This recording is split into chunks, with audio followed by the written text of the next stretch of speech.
captured by our cameras.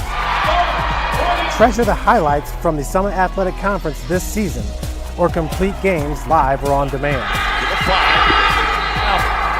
After all, nobody's more proud to call Fort Wayne home than SummitCitySports.com.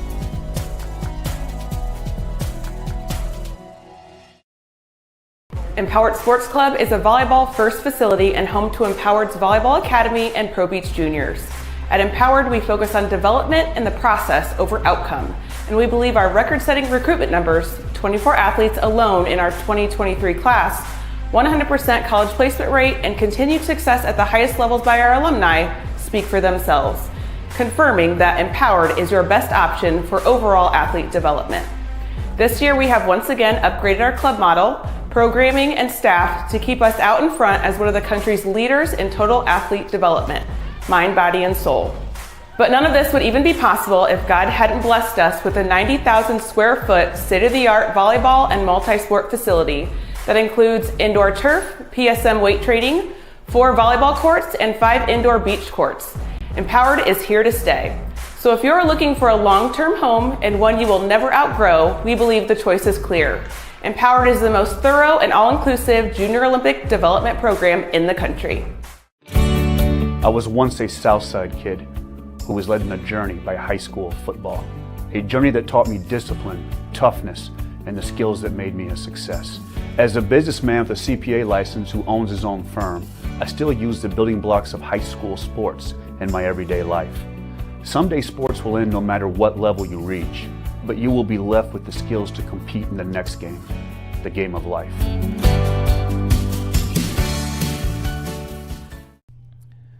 Team Pineapple Volleyball Club was established in 1997 and has become synonymous with top-level volleyball in Northeast Indiana. Lloyd Ball is the owner and director at Team Pineapple, and he's also one of the coaches. Ball is a 4-time Olympian and a gold medalist at the 2008 Beijing Olympic Games. Join the Pineapple family today.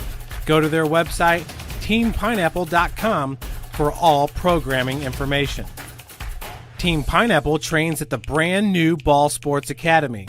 This facility has indoor volleyball courts, Parkview Sports Performance, Parkview Ortho Clinic, Olympic weight room, in-house massage therapy, and the state-of-the-art CET Cryo Spa for post-training therapy. Head north on Highway 69 towards Angola and come see how champions are made at the Ball Sports Academy. Thank you for watching Summit City Sports. To help broaden our coverage, we're asking you to become a monthly sponsor to our Patreon account. We produce weekly highlights and live video broadcasts. When the Homestead girls golf team won its first state title in program history, we were there.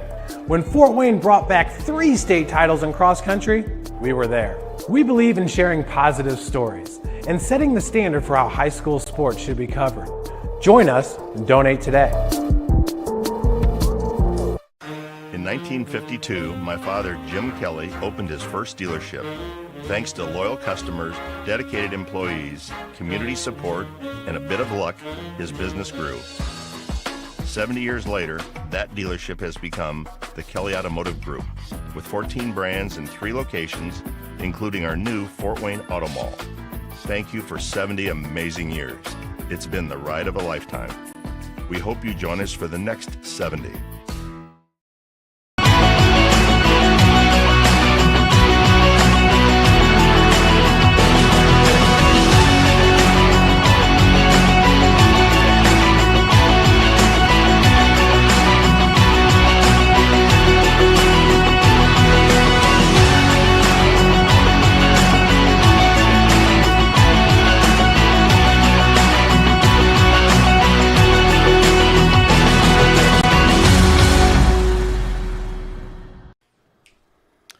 Welcome back, everybody, to Around the Fort, Week 6 of the high school football season. Is this number 11? 12? 11 it is. 10? Number 11, Casey. Number Lucky 11. number 11. Okay, Danny White, former Dallas Cowboys quarterback. I'm Casey O'Boyle at Northeast Indiana Game Night. Welcome, everybody. Across from me is my co-host here, Mr. Jeff Mahoney from Summit City Sports. Jeff, welcome back to Around the Fort. Oh, always a great time to be out here, Casey. Just got off the field a couple hours ago after winning our third game of the season. You guys are on fire Coach with Mo, spirit. let's go. 3-0 right now. Yes. And Casey, today was special because, we went up 26-0 to start the second quarter, and we got a lot of our second teamers in. Yes. Nice. And, the guys are all holding each other accountable now. That's great. And Buying in, huh? The play of the second team guys was almost on par with the first team guys. Love it. Caleb, obviously, Kingjele had a great, fantastic game. Kobe Reese on offense scored on a PAT and had a touchdown. Sweet. Symir Bradford, our defensive tackle, had 3 sacks. Woo, your mercy. D tackle had 3 sacks. Yeah, huh? so Getting Warren after it. Sapp. the guys are really, buying in, and Great. we got a huddle on kickoff team now, so we're getting really organized. We're getting straight lines and calisthenics. Love it. Everybody's It all- shoes were it all tied. matters. Yeah, it was a good day. great, So Jeff. thank you. Yeah, keep up the good Congrats. work. And Jeff. thanks That's for awesome. asking, Casey. No, that's awesome. Directly across from me in the snake pit, and he looks like he's very comfortable. He's got his friends. He's got his Texas Longhorns mug filled with some kind of a elixir Beverage. of some kind, I'm sure. Right? Let's go. That's Jake the Snake Smith. Jake, welcome back. Fellas, man, every Thursday I get out of practice, I get ready, I get 2,200 milligrams of caffeine. This puts me up to 25. I'm just ready to rock, man. I want to give a quick shout out to the athletic director and the administration at Indian Springs Middle School for allowing us to play the Narcos remix at halftime for It was the Norwell awesome. game. It was fantastic. I heard it. Would love to see us get some bigger speakers out there, but I know budgets are tight. Okay, I get it. And I got to give a shout out to the Leo Lions because I stole that idea from them when we called their game Friday night. That was so cool. Man, That love was the way Leo cool. Lions, and it's awesome. Glad to be here. Pumped to have an NE8 coach here. Let's get it rocking. For sure. Thank you, Jake. Right over here, diagonal, is none other than the QB cowboy himself, Joe Walburn. And he's sporting some new leather foot Look at coverings. those boots. Hold on, Joe. Let me get the camera on those bad dogs. What's going on there, Joe? Look at that. You know what I call those? Nelsons. Wow. That's for Lamarian Nelson. And I tell you what, here's the deal if he's watching.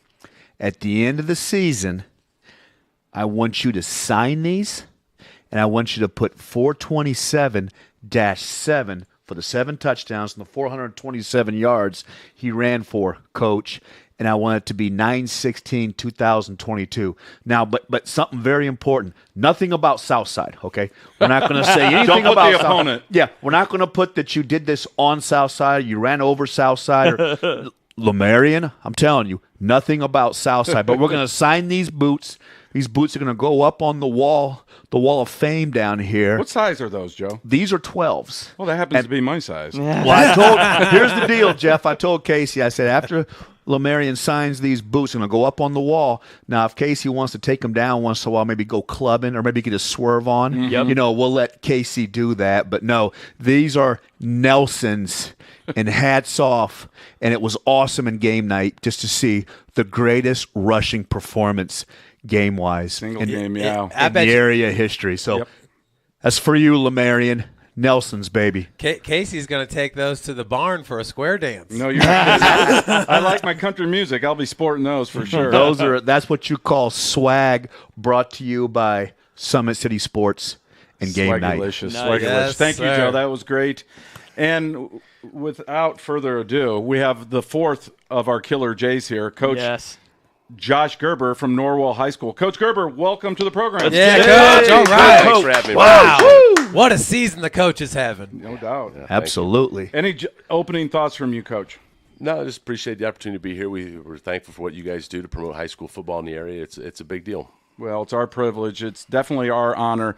I've got one quick update this week. I haven't even shared this with you guys, but I got a new helmet to the mix. Hang on. I got 2 new helmets. Jeff, if you get an opportunity, make sure we get the new Norwell helmet. Yes, Very sir. nice. Back there in the corner between Okay. our these 2 Jays. And it's right there by East Noble. I'm sure we'll talk a little bit about those 2 teams here in a little bit. But I've got another one here I want to show. Hang on. Man. Look at that beauty. Dude, Look I'm at not that. a purple fan, but that thing's sharp. With the A on it. That's a huh? cool helmet. That's fat. I like that. Wow. NECC action. I think this is like number 5 or 6 now in the NECC. Nice. for the Swami's Cave. So thank you, Coach Thomas, up there in Angola. Coach Beautiful. Matt Land sent this down, I think, with his sister-in-law to her husband, and it made its way to my basement. Yeah, So, because thank you. Jenny Sweet. lives in your neighborhood, She I lives- believe. Yep, right around the corner here does Jenny, and that is, of course, the aunt of one Jimmy Sullivan That's Yes. right. and one Jake There you- Land. Yeah. And There you go. both those families are having a ton of fun Oh, this yeah. year. Their teams are having great success, and both of those boys are as well. So I'm going to put that That's way. beautiful. Super Sam would Thank love you, that, Coach, for Jake. that. Yeah, that's cool. That's cool. fun. That's cool. So we're going to take a quick break, and when we come back, we're going to talk with Coach Gerber from Norwell High School. So stay tuned, everybody. Welcome to the Summit City, home to the 260s dedicated high school athletes and fans. Each victory and celebration captured by our cameras. Treasure the highlights from the Summit Athletic Conference this season, or complete games live or on demand. After all, nobody's more proud to call Fort Wayne home than SummitCitySports.com.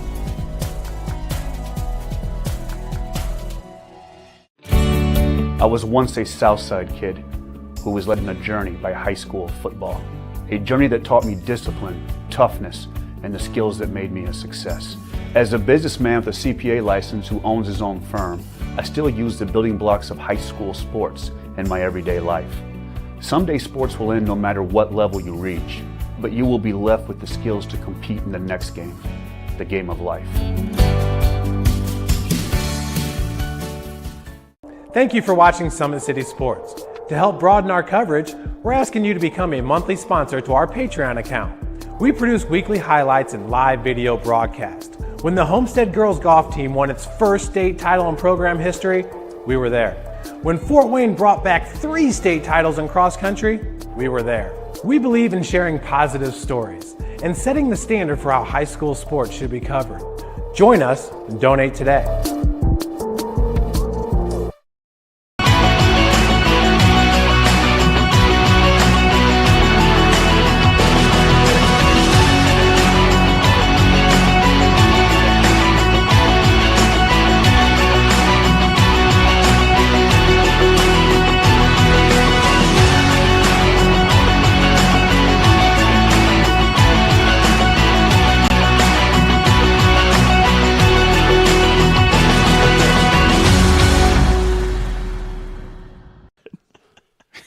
Welcome back to Around the Fort, everybody. Week 6 of the high school football season. Tonight in Coach's Corner, we have Norwell head coach Josh Gerber.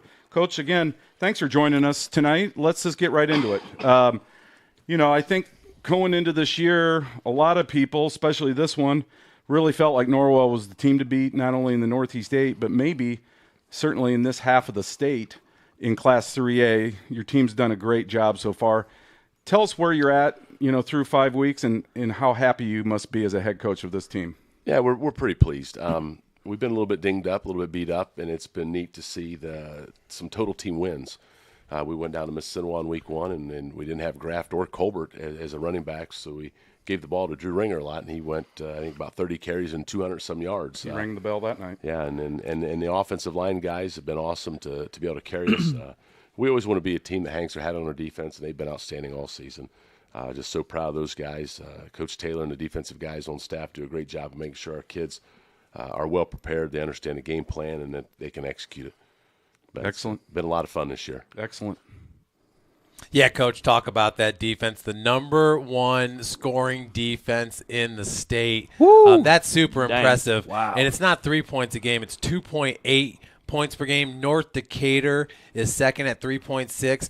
But you guys have already played a lot of heavyweights in the NE8, beaten Leo already, playing Ole Miss. I mean, Mississinawa was a tough team last year, and they were bringing back a lot of guys. That's a storied program over there.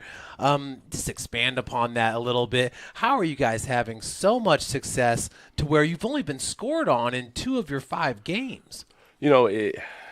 Honestly, we have a bunch of great kids to work with. I give a ton of credit to the guys that coach the defense on defensive side of the ball. Matt Taylor's our defensive coordinator, does a great job.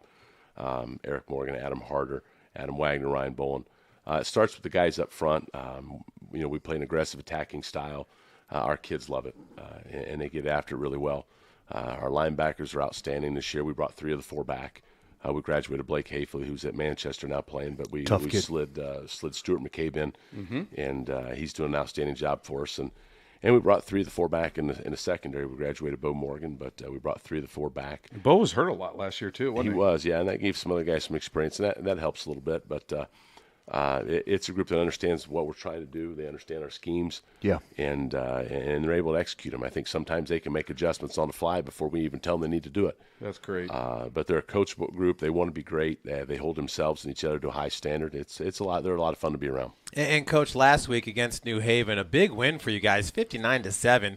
You only gave up 144 yards of total offense, and one of those came on a 75-yard touchdown. Now, I hate to do this to you, but I got the touchdown pulled up. Can you just kind of take us through that play a little bit? Because like you said, you guys played fantastic against New Haven. This is the second touchdown you've given up all season.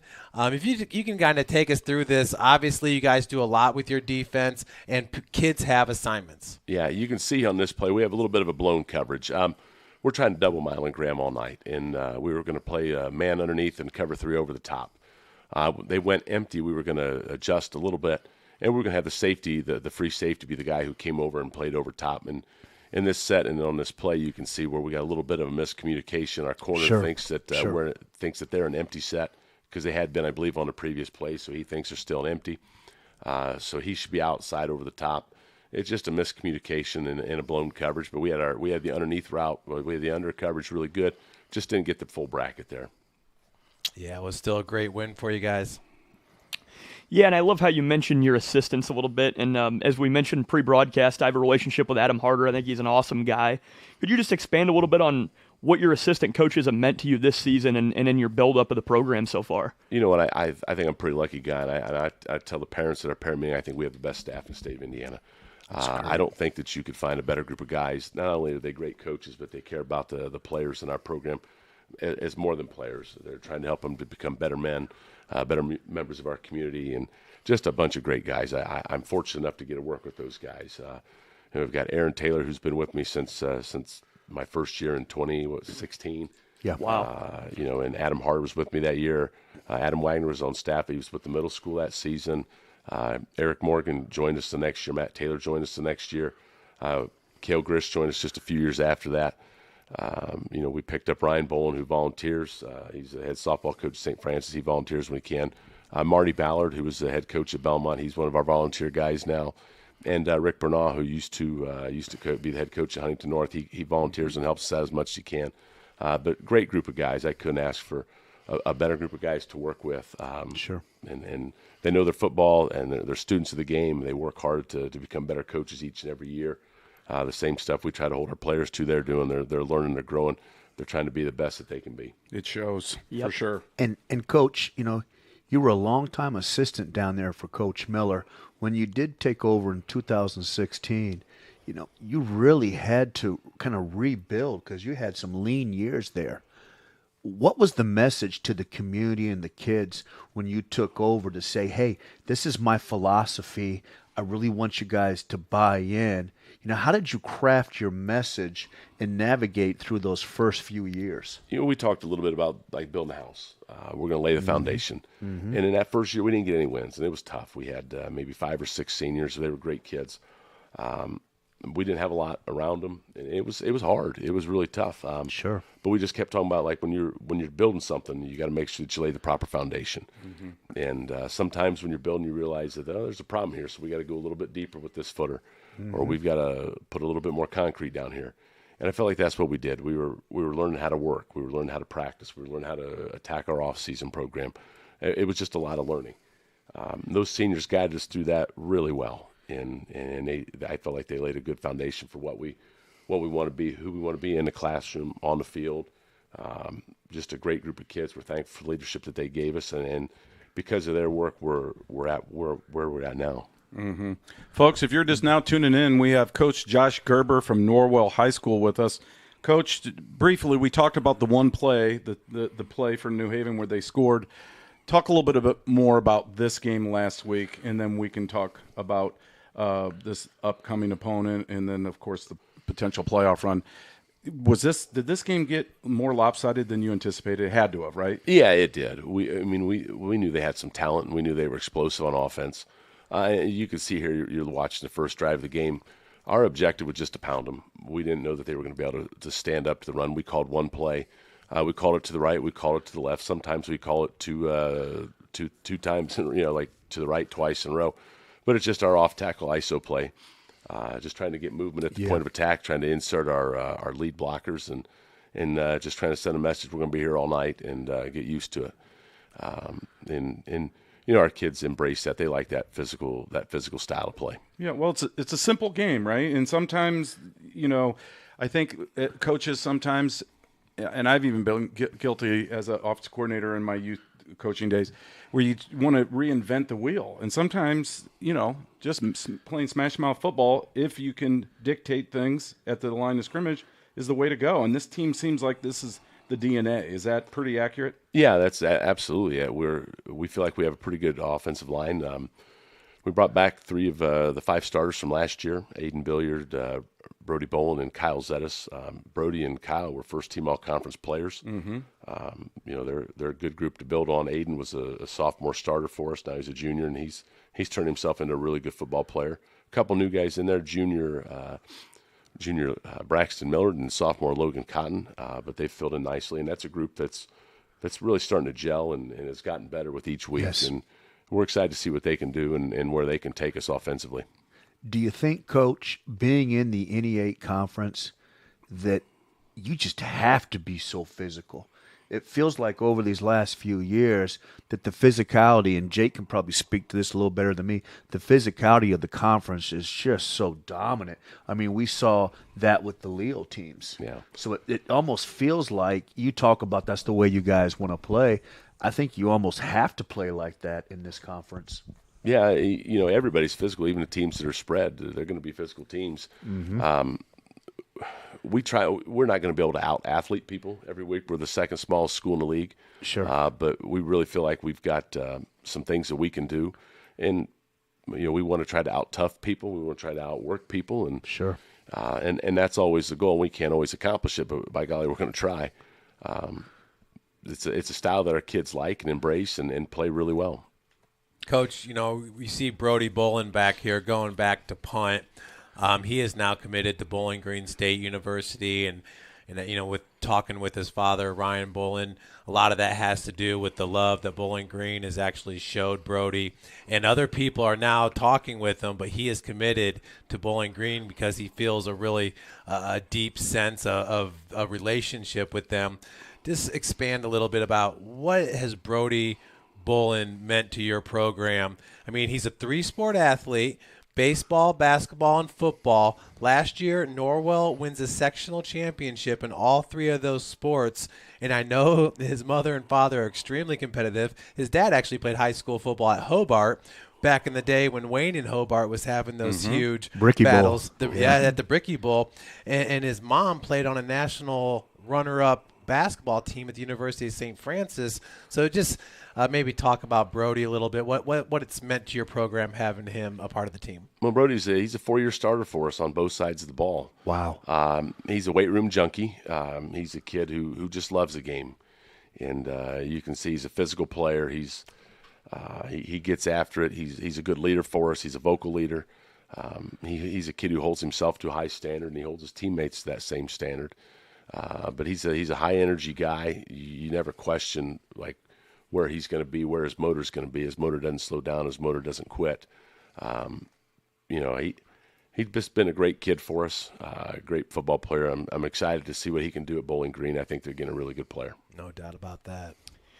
So we talked pre-broadcast a little bit about I love the spread, and you guys are more power, And one thing that I've always complimented Norwell football on is that in all 3 phases of the game, you guys are just fundamentally and technically sound. And that shows with your running back core. Obviously in the NE8, we're playing outdoors. It rains, it snows, it gets muddy. You've had 4 100-yard single-game rushers with Graft, Colbert, Ringer, and Bonjour. Wow. I mean, how incredible is that? I mean, expand on your running game and just how great those guys have been for you. Well, we've got a lot of guys that we feel like we can get the ball to, and that's really kind of a luxury as a play caller. the more we can spread it around, the less we beat guys up. The more we can spread it around, the less a defense can key on any one guy. So that's just been really nice, just to be able to do that and to get guys involved. Plus, they're all really good football players, and we want to get those guys touches. Sometimes I think there's not enough plays in the game to get everybody all the touches that we'd like to be able to get them. It's just been a lot of fun to see those guys stick with it in practice and work hard and then be able to reap the benefit of that. And the little brother, Drew, right? Correct. Is in the mix, too, and doing some nice things. You guys know when Drew and Luke give each other high five, what that's called? Skin grafts. Do you get that? Was that pretty good, Coach? But I'm bummed, yep. I've been sitting on that one all week, Coach. There we go, Casey. Well, talk. Coach didn't miss it all. No, he gave me the drums. Talk about some of those unheralded guys, some of those younger guys like Drew that have stepped up and kind of filling some of those roles and making you that much deeper. You know, I even think about some of our senior guys who don't get a lot of credit. Like Klein Neuenschwanner's a kid he's a 2-year starter for us, but he's busted his tail. Ever since he's been a part of our program. He's a quiet guy, kind of an unheralded guy, but man, he's been good for us this year. He's athletic. He's an athletic. I mean, kid. he pops off the tape when I watch as being extremely athletic, Coach. Yeah, he's a really good athlete. Great kid. Yeah. Like Drew Ringer, he had a great game against Miss Sinawah, but I don't think that his play gets noticed enough when he's not getting the ball. He's been an outstanding outside linebacker for us, and Stuart McCabe as well. And you try to think about those guys that don't get a lot of credit, don't get a lot of talk, like an Aiden Billiard or a Braxton Miller or a Logan Cotton. Brody and Kyle being first-team all-conference guys as offensive linemen. Get a lot of that notoriety. They get a lot of that. But those other guys don't. Trey Bodenheimer's been kind of an unsung guy for us as well as a defensive end and as an H-back. He gets after it as a defender, and he's a great lead blocker for us in offense. And, he's been outstanding. And then, I think about, like, Leighton Bailey. Who, I was just going to say, he's how often do you even mention a quarterback as a unsung guy? But in that offense, with those players, he is. And we haven't asked him to do a lot. He's capable of doing it, and we just haven't asked him to do it yet. And we've got to find more balance offensively if we want to be able to advance deep in the tournament. But Sure. Love to hear that. Yeah, so we've got to find some more balance, and Leighton's a guy that can do that for us. We have a lot of confidence in Leighton. For sure, and Cade Shelton in the mix as well. Yeah, as a receiver and a defensive back. Been having us just a solid year. Excellent. And Coach, this year, one of the solid performances. How about beating Leo for the first time? Is it since 2014? Yeah, it would have been 2014. We beat them in week 1 then. They remember the ACAC. We remember the NHC. Before it folded up. That was a hard-fought game that night. I can go back as defense coordinator. I can think about that. I think, man, I was tired at the end of that one. But our kids were hungry for that.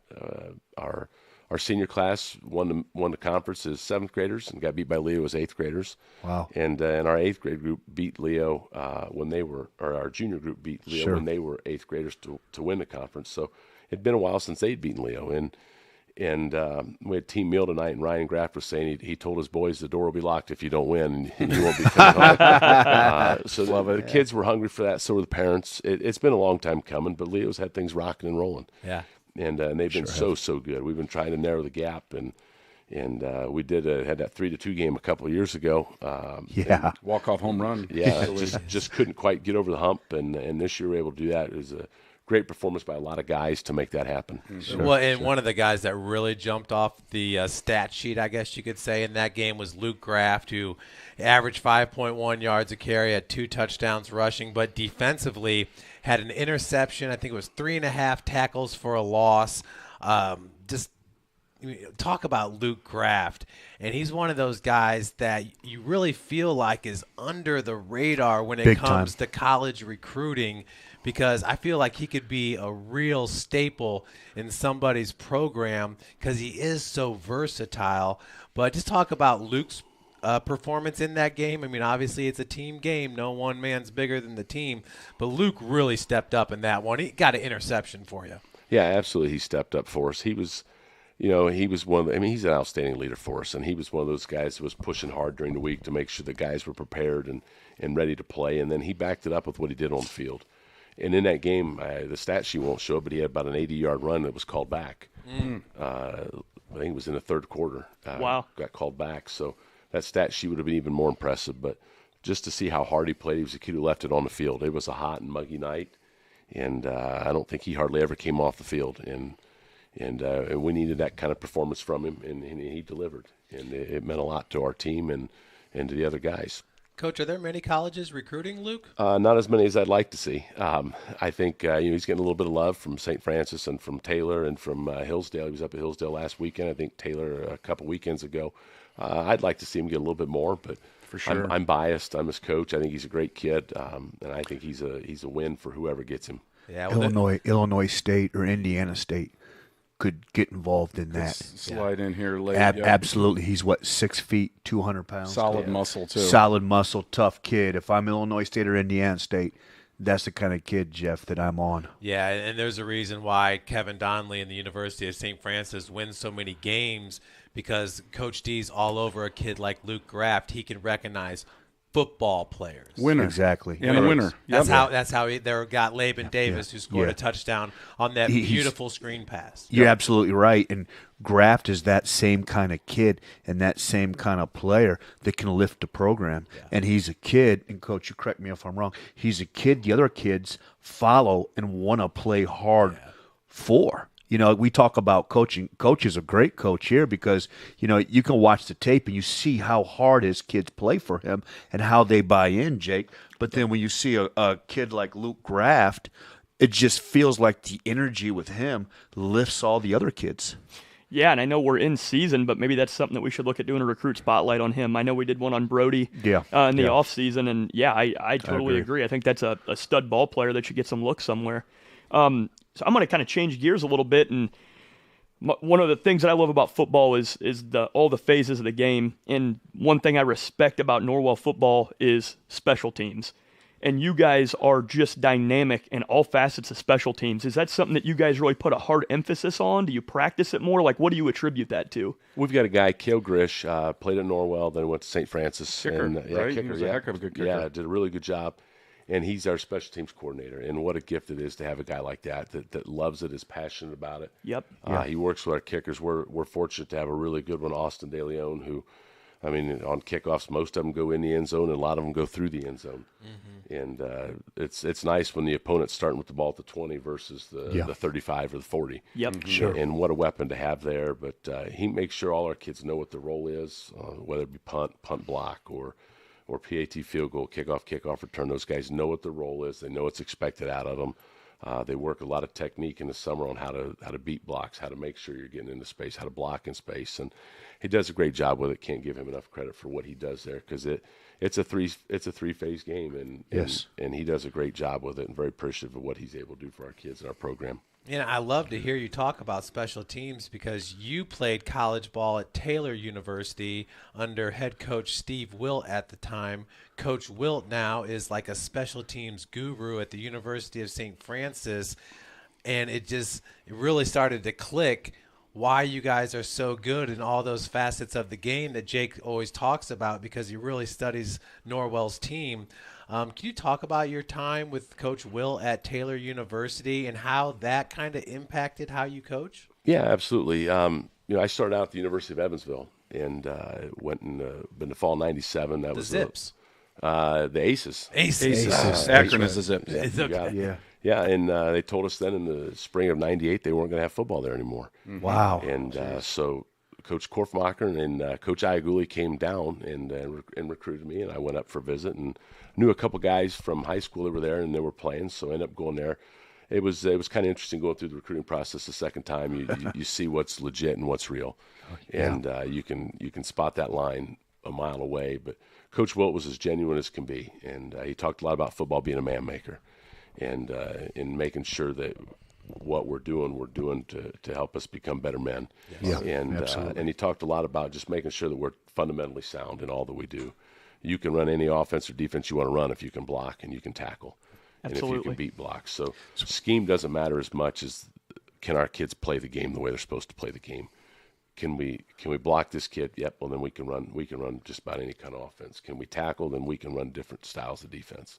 It gives us some versatility, so that we focus on that and making sure our kids tackle well, making sure our kids block well, and and I think it's paid off for us really pretty well. Well, I love it. I want to segue into your high school days, Coach. At South Adams, I'm sure you noticed the helmet next to you. Yep. Starfires. Talk a little bit about your experience there as a prep player and how that helped prepare you for your journey as a high school football coach. You know, I was fortunate to play for Kirk Sorg. Great coach. Great guy, great coach. You know, I didn't know that I don't know if I went to college without the guy. I was happy in life. I liked school well enough, but it wasn't my favorite thing.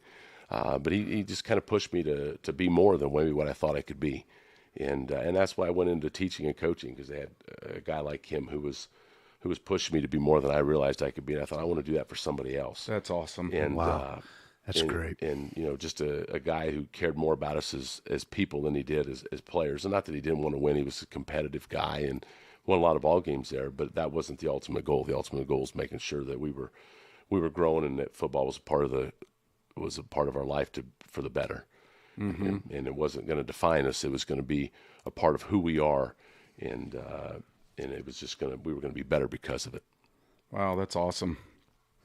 Yeah, Coach. I mean, we talked a little bit earlier about lifting a program, and I witnessed it firsthand when Pearson Harnish joined the St. Francis football team in 2015.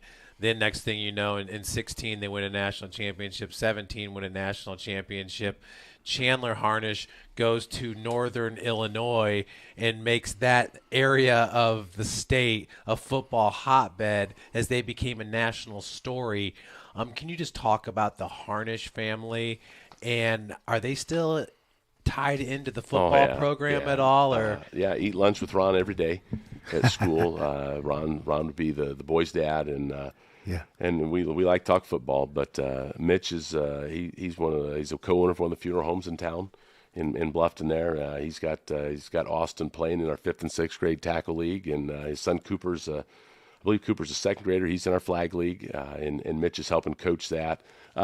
Chandler's back up in Chicago area. He's not a part of the program, but we have a guest speaker every Thursday. We've had Chandler down to speak to the boys about just success in life, and he's a supporter of the program, Great I believe. Kid. And then Pearson's he's living in Austin, and it's awesome to see him around. He's got some little kids, and he's trying to establish himself and work. But sure, the Harnish family's been very supportive of us. They're a great family. They've been just great people, and it's nice to have those kind of people in your corner. And some of the best sweet corn in northern Indiana. That's correct. Yeah, Harnish corn. It's the truth. It's amazing. It is the truth. Coach, let's talk a little bit about this game coming up tomorrow night. You've had your way to a certain degree with a very good East Noble program the last 2 years. I think we talked about before the show, I think a lot of people thought East Noble was a favorite the last 2 years, and you guys kind of maybe stepped up and surprised some folks. I think this year, though, it's a little bit different. You guys are now going to be the hunted and will be, I think, a pretty heavy favorite going into this game. But you also know it's a tall task going up to Kendallville. Talk a little bit about this matchup and what you guys need to do to be successful. Well, East Noble's a very well-coached football team. Coach Amstutz and his staff do a great job. You can watch film, and you can see that those kids have been coached well. Yes. And we've got the long bus ride. We're going to have to overcome that. And what a great environment they've created up there on game day. It's going to be rowdy and raucous. I believe we're homecoming, so it'll be a big crowd. And they're going to play with a ton of emotion, and we've got to be able to manage that at the get-go. We've got to come out with some emotion of our own, and we've got to play mistake-free at the beginning. 2 years ago we went up there, and I think we fell down 17-0 real fast, and we were able to dig out of that hole and get a nice win. That's right. That was a hard-fought game for us, and kind of turned the corner for us a little bit as a program, and guys thinking that all of a sudden we can beat some good people. And last year, we made some plays. They drove the field a few times, but we made some plays and we were able to keep them out of the end zone. Really good game. I feel like we played really, really well. I don't know if they would say that they played well, but they'll be ready, and we're going to have to expect their A game. Good quarterback who's a veteran now, and some good guys up front. Running backs run hard. Defensively, they're schooled in what they need to do. It'll be a fun game. Yeah, for sure. They kind of remind me of you guys last year or even the year before, where they're playing a lot of young kids. Talk a little bit about that, and then maybe segue into, this is Norwell's year. I mean, these guys that are now sophomores and juniors are seniors for the Knights, the Norwell Knights. Talk a little bit about maybe East Noble in comparison, and of course your senior class. Yeah, I mean, they're playing a lot of young kids, and they've got a good mix. There's some sophomores, juniors, and seniors that they're playing, and we've been through that. It's there's some growing pains with that because the young kids are going to make mistakes, but they're going to. They're going to try to work hard and overcome them, and we fought the battle in that fight. I wouldn't say that this year's our year. I don't think anybody's going to give us anything. If we want this year to be our year, we have to make it our year for sure. And I think that's what our kids have embraced. That week to week, day to day grind. They've been awesome about it, working hard, getting better every day, knowing that we're not just playing East Noble this week. We're playing DeKalb and Huntington North and Columbia City and whoever we draw in a sectional as well. We've got to work this week so that we're prepared for whatever comes our way. A bad practice is a wasted opportunity, and we can't waste too many of them if we want to make a deep turning run. But this is a special senior class. I mean, this is a group of kids that maybe it's not a really deep class because there are some two-way guys, but it's a very talented class and some kids that have played a ton of minutes on both sides of the ball. Oh, absolutely. They're a great group of kids. They really are. We've got 16 seniors, and that's a lot for us. And and a lot of them have been starting for multiple years. They bring a wealth of leadership, a ton of knowledge and experience. They don't get rattled. They don't seem to pucker when things get tight. They play through. They play through adversity. It doesn't seem to bother them. They're battle tested, and they're just a fun group to coach. I like going out to practice every day. I bet.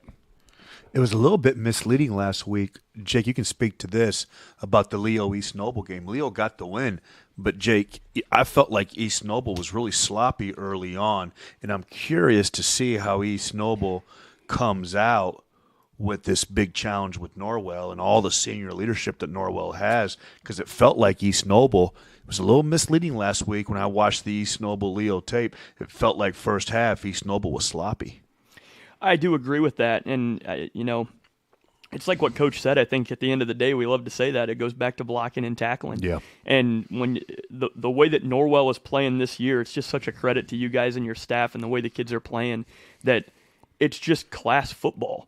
And obviously we don't want to jinx anything, but you feel like this is a team that can really make a run. Yes. And another thing that I wanted to comment about was being an NE8 guy and loving small-town football. I love the programs like Busco and Columbia City, these guys out in the county. For you guys, being from a small town too, what's the community support been like for you guys through this process? There's got to be a build-up and a hype. And as you guys go on, what's the community support been like behind you guys? Oh, it's been awesome. Week 2 when we had our home opener, I don't think there was an empty seat in the bleachers. And I think they were stacked 3 and 4 deep around the fence. And the same the other night when we hosted New Haven. Yeah, we've traveled well. I would imagine we'll have a bunch of them that make the trip up to Kendallville. I love it. And it's been a lot of fun. It's neat to see the students enjoying it and having fun. I can remember my first year, I think there may be 10 or 12 of them up there. And now I think they need to expand the student section a little bit. That's great. They're having fun, and it's just it's been neat to see. People have always been supportive throughout the whole process, even when we weren't real good. And it's neat to see them kind of be rewarded and to come out and enjoy this team. Coach, you're so dominant and so physical, and when I watch the tapes, you guys just take control of the game. Reminds me a little bit of Leo last year. Now, kind of looking ahead, I think Leighton is athletic and is a good thrower. As the play caller, how do you balance that, and how are you able not to kind of get sucked in? It's easy to get sucked in when you're so dominant at the point of attack just to maul people. Is there a way as the season goes on that you are able maybe to work some of those game time reps with the passing game? Or obviously you want to attack each opponent that's in front of you, but you got to be able to look down the road, because there are some teams in Chittard and West Lafayette that I personally think that are going to be the hurdles for you guys there with your playoffs. But how do you manage that, and how do you deal with that, and how do you get that work in with your game plan? It's got to be some intentionality. We've got to intentionally say, you know what, we're going to throw the ball. We have to be able to do that. We've got to grow that part of the game, and we're aware of that as coaches. And I've talked to staff like I've got to be, as a play caller, more intentional about making sure that we're throwing the ball. We've got some good athletes on the edge. We need to get those guys involved, and that'll open some things up for the guys in the running game as well. So that's on me to make sure that we're getting opportunities to do that and taking our chances when they're presented. Well, what's the balance there, Coach? Again, being the play caller and having the long-term objectives of making a deep run into the postseason, where you want to develop a passing game so you're a little bit more diverse and balanced offensively, but you also want to probably keep a few things close to the vest, a few tricks up your proverbial sleeve, correct? Very correct, Is that part of the juggling act? That is. It's definitely part of it. Sure. We do need to develop that passing game a little bit more, but we felt like going into New Haven that maybe the defensive backs were the strongest part of their defense. So the throw, we threw it a little bit, but that wasn't where we felt we should attack. We felt like we had an advantage up front, and we were going to try to use that advantage, and we did when we had the ball. Like some games have gotten away from us a little bit in terms of like we've gotten up on some people. So you don't want to throw the ball in those situations. That's what's tough is, but when you're beating somebody, when you're up 50 points, so you're up 40 points. Yeah. I mean, what do? Do you walk across the field and say, "Hey, coach, I love you. I'll buy you." Sorry, I had to work on the passing game. Up 40 drinks points. are on me after the game, but I got to work on my passing game. You can't really do that, so it's got to present itself a little bit as a challenge to get it in sometimes. It can be, and that's something that we need to work on. We've just got to be better at it and making sure that we're doing it earlier in the game and getting those guys opportunities. We took a few shots against Leo, and it opened some things up for us. We didn't hit them, but it definitely opened some things up for us. Sure. And so we've just got to be willing to do that and to make sure that that we're ready for when we need it. That the passing game's there when we need it. Go ahead. I was just going to say, a speaker every Thursday, what's that setting look like? What are you guys trying to bring in to motivate the kids, to give them life lessons? Is it a mixture of both? Is this before practice, after practice? It's how we wrap up our week. It's how we wrap up. It's a cherry on top of the sundae. Every week we bring someone in from the community or from maybe outside if someone knows them. And I tell them, all the speakers that come in, the same thing. I want you to put yourself back in their seat. And if you could go back in time in high school, what would you need to hear? What lesson would be most valuable to you? And communicate that with the kids. We've had a guy that runs a body shop. We've had the commander at the Air Guard. We've had Josh Gerber, a professional athlete. Wow. And we've had guys involved in law enforcement. We just want someone that our kids can connect with, someone that they can maybe realize, like, hey, I could do that. I could be that. We tell these guys all the time, like, our ultimate goal, we want to win football games, but the ultimate goal is that they're better men, they're better husbands, better fathers, better members of our community because they were part of our program. And if we're not doing that, we're failing. We can win a lot of games, but we can fail these kids. So we're going to work really hard to make sure that we're intentional about exposing them to the things that we think will help them in terms of that. Yeah, and it sounds like the community is really benefiting from the whole synergy that the program has been building for the last few years. Can just kind of speak to that a little bit. How are your numbers with the programs from your flag football all the way through? I know at Northwood our numbers are bigger than they've ever been since 2009 with 62 kids for a 6th, 7th, 8th grade team program. How are your guys' numbers at Norwell? Numbers are coming up. I think back to my first couple years on the job. We had some middle school teams of 14, 15 kids. We're around 30 now on each, the 7th and 8th grade teams, so about 30 kids. In our 5th and 6th grade tackle, I think we're like 65, 70 kids, I believe, somewhere in between the two grades. We've got 98 kids involved in our flag league, which is 2nd, 3rd, and 4th grade kids. So, as far as flag, Coach, you guys don't wear full pads when you guys play flag. No, we don't do that. I just want to sneak that in. The pals out there listening, tremendous high school football coach next to me. They don't wear pads when they play flag. Okay, doesn't seem very smart to me, but no, I thank you, Coach. That's the understatement of the year, right? Thank you, Coach. Well, ladies and gentlemen, that's all the time we have for this segment in Coach's Corner. Coach, thank you so much for joining us. This was a real treat. Hey, thanks, Coach. Great coach. Yeah. Awesome. We wish you the best. You got a big one tomorrow night, and there's potentially a steak dinner with some lobster and some other goodies. Yep. Quickly, Coach. God bless For you. me. Don't get after me because I know how physical you guys are. We had a bet beginning of the year. Casey was with you with Norwell to win the conference. He took the field. I had Leo, and I gave Casey, Norwell. We figured it'd probably be Norwell, but that was a big win for you guys. So right now, I'm paying for the steak dinner at Eddie Merlot's, and Casey's going to probably throw a little lobster tail on top of that. But I'm not done yet. Jake's Eagles are coming along, but that's a big one tomorrow night. Yeah. But you know what, though, Coach? Congratulations so far, and thank you for everything you do for the boys down there. Yeah, absolutely. Ladies and gentlemen, when we come back, we'll have our featured matchups, and we'll talk a little bit more about the great games on deck this week. Again, thanks, Coach, for joining us. Stay tuned, everybody. Welcome to the Summit City, home to the 260's dedicated high school athletes and fans. Each victory and celebration captured by our cameras. Treasure the highlights from the Summit Athletic Conference this season, or complete games live or on demand. After all, nobody's more proud to call Fort Wayne home than SummitCitySports.com.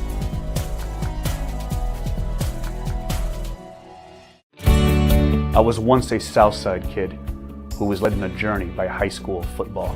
A journey that taught me discipline, toughness, and the skills that made me a success. As a businessman with a CPA license who owns his own firm, I still use the building blocks of high school sports in my everyday life. Someday sports will end no matter what level you reach, but you will be left with the skills to compete in the next game, the game of life. Thank you for watching Summit City Sports. To help broaden our coverage, we're asking you to become a monthly sponsor to our Patreon account. We produce weekly highlights and live video broadcasts. When the Homestead girls golf team won its first state title in program history, we were there. When Fort Wayne brought back 3 state titles in cross country, we were there. We believe in sharing positive stories and setting the standard for how high school sports should be covered. Join us and donate today.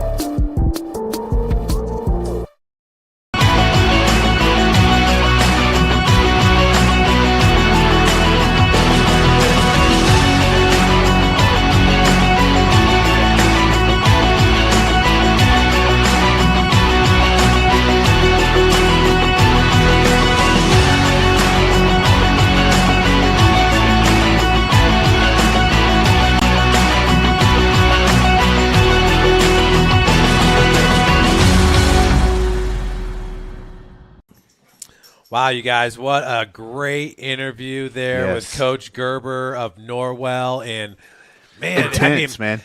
Super intense guy. And you can tell, that he comes from a lineage of South Adams and then going over to Taylor under Coach Wilt. And he has built something that is going to last because, his first year, that team was winless, 0-10. Back in 2016, the year before that, 1-9.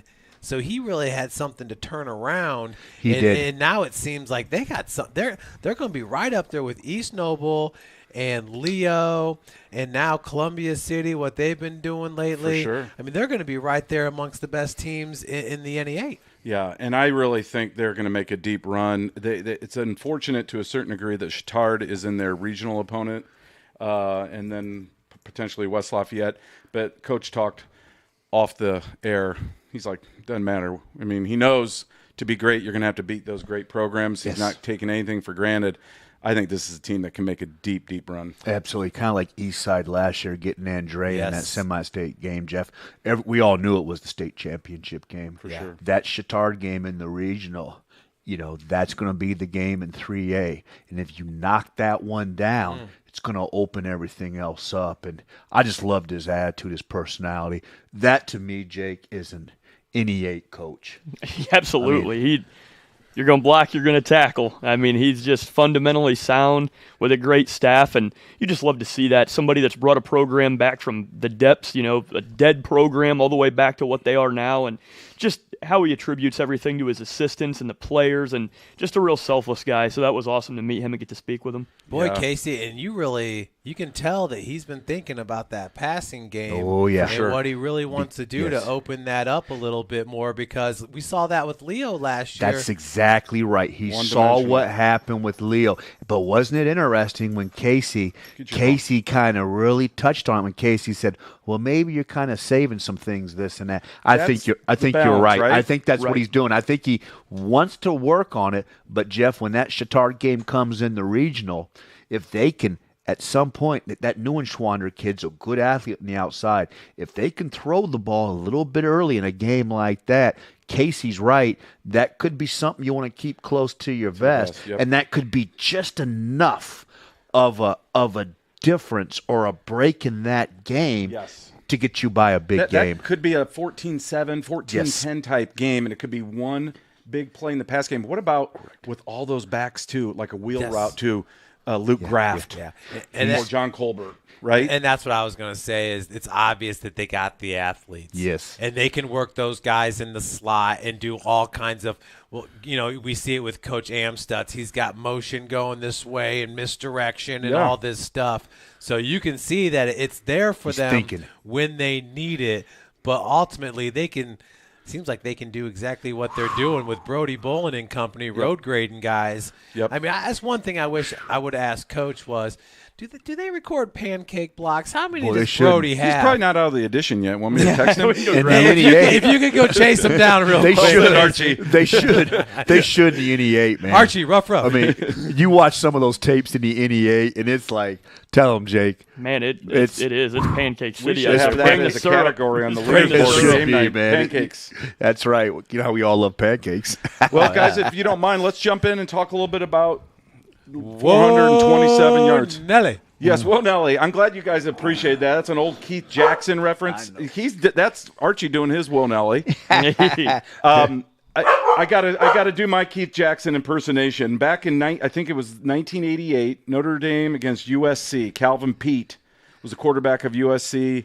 Notre Dame was national champions that year, and I'll never forget Keith Jackson talking about deep cornerback for Notre Dame. Archie, no.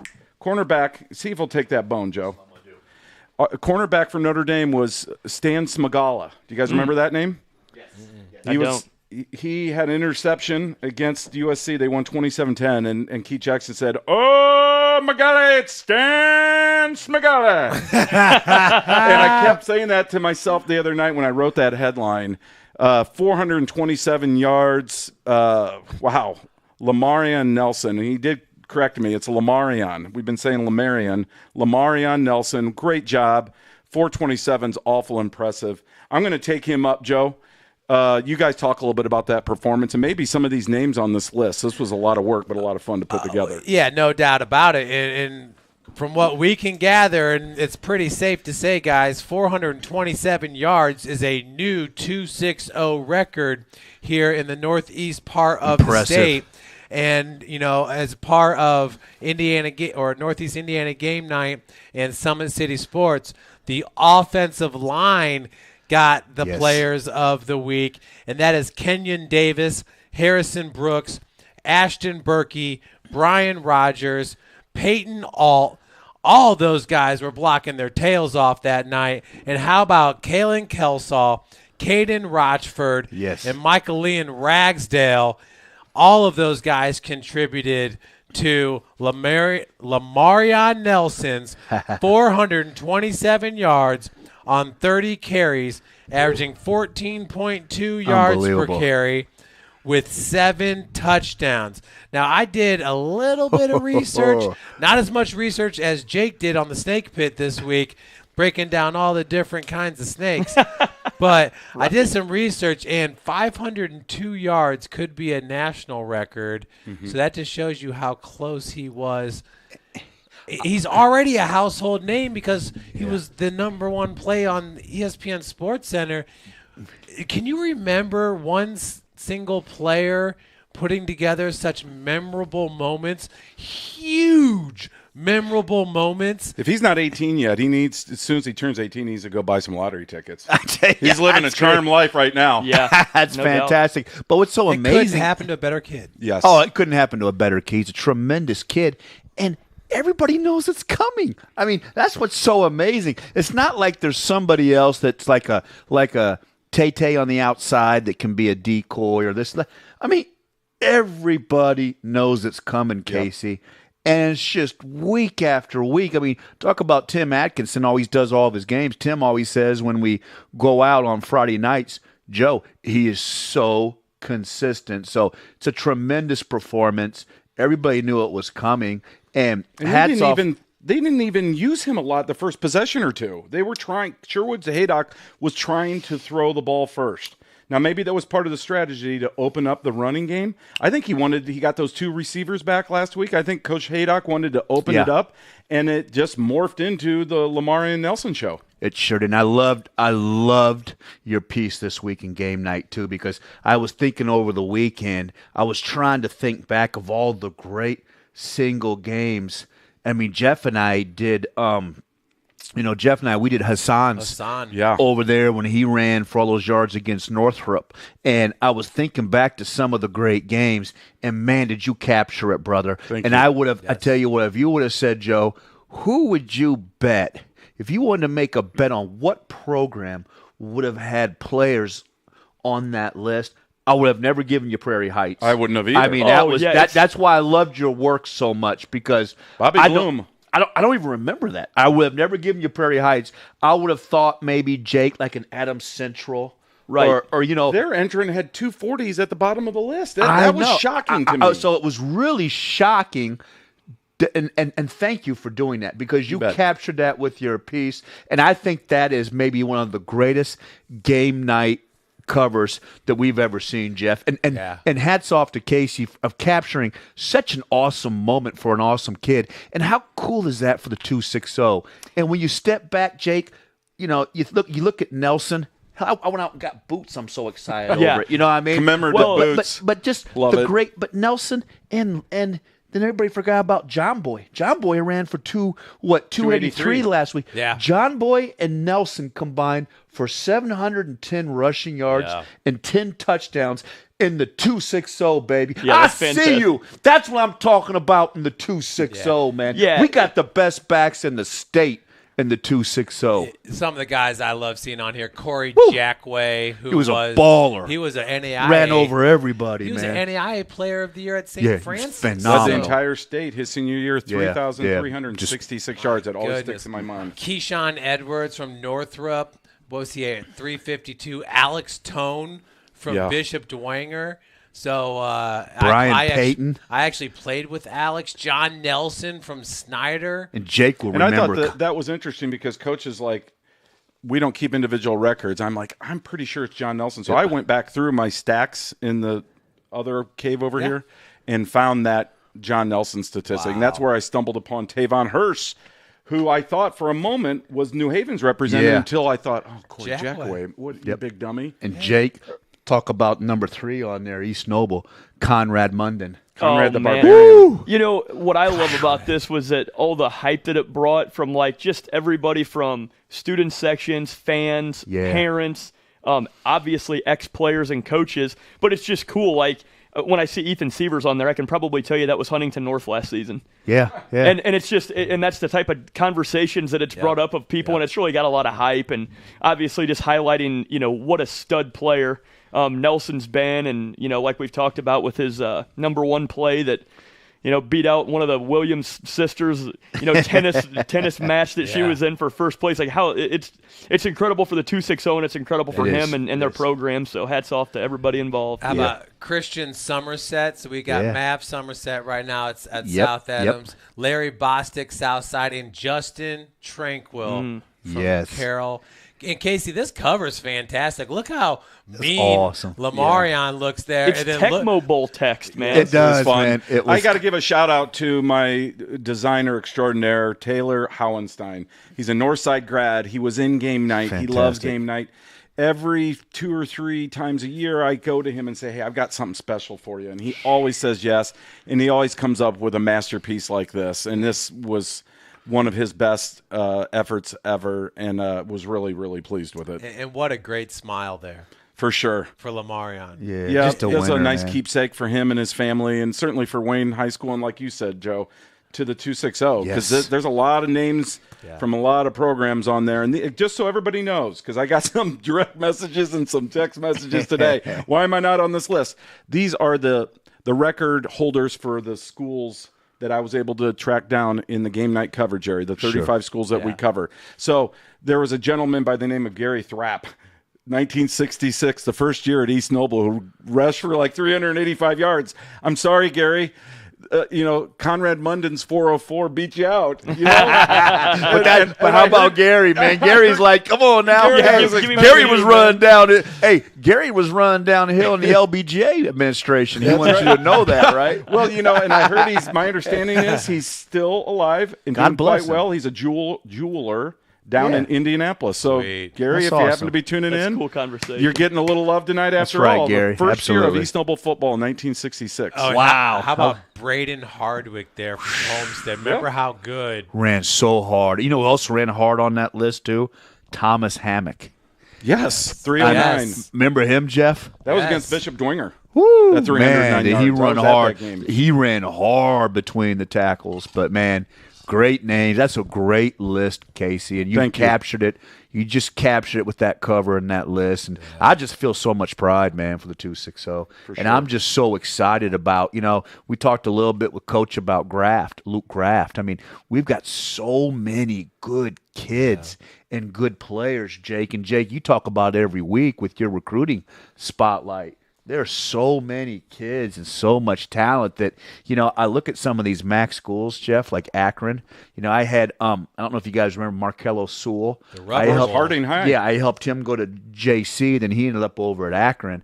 I'm just scratching my head like Akron. Akron has been beaten down so bad at the D1 level, and Akron has some of the best facilities in the MAC, but I'm just stunned they don't come over here and pick up these kids, up a lot of these kids, because there are tremendous kids in the 260. But, man, that's a special night. We won't talk about who it is against, but they talk about the Fighting Nelsons, man. Yeah.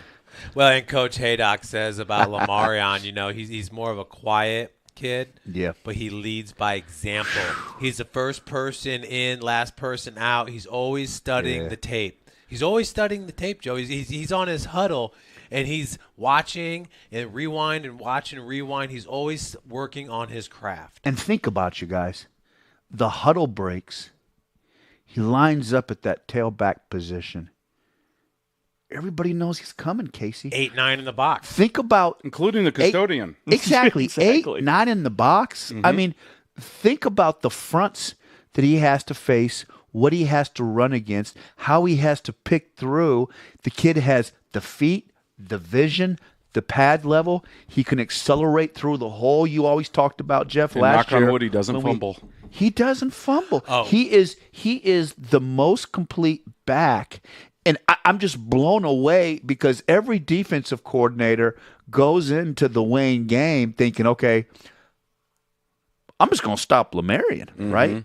And he consistently just lays down. Yeah. Now, obviously, the ultimate monster game there, but even with I'll tell you what, tomorrow night with Snyder, I bet it'll be over 100 yards. He consistently lays down the big games, man. And it's just great to see him have a monster and get the attention that he really deserves. Last time we were at the stadium, the guy in the stands was like, popcorn, peanuts. Hey, they're going to give it to Nelson. I know. It's Nelson. You know what? That's what the playbook should be. It should be Nelson left, Nelson right. That's what it is. Nelson off tackle, Nelson linebucker, Nelson, you know what I mean? But man, Joe, check this out, okay?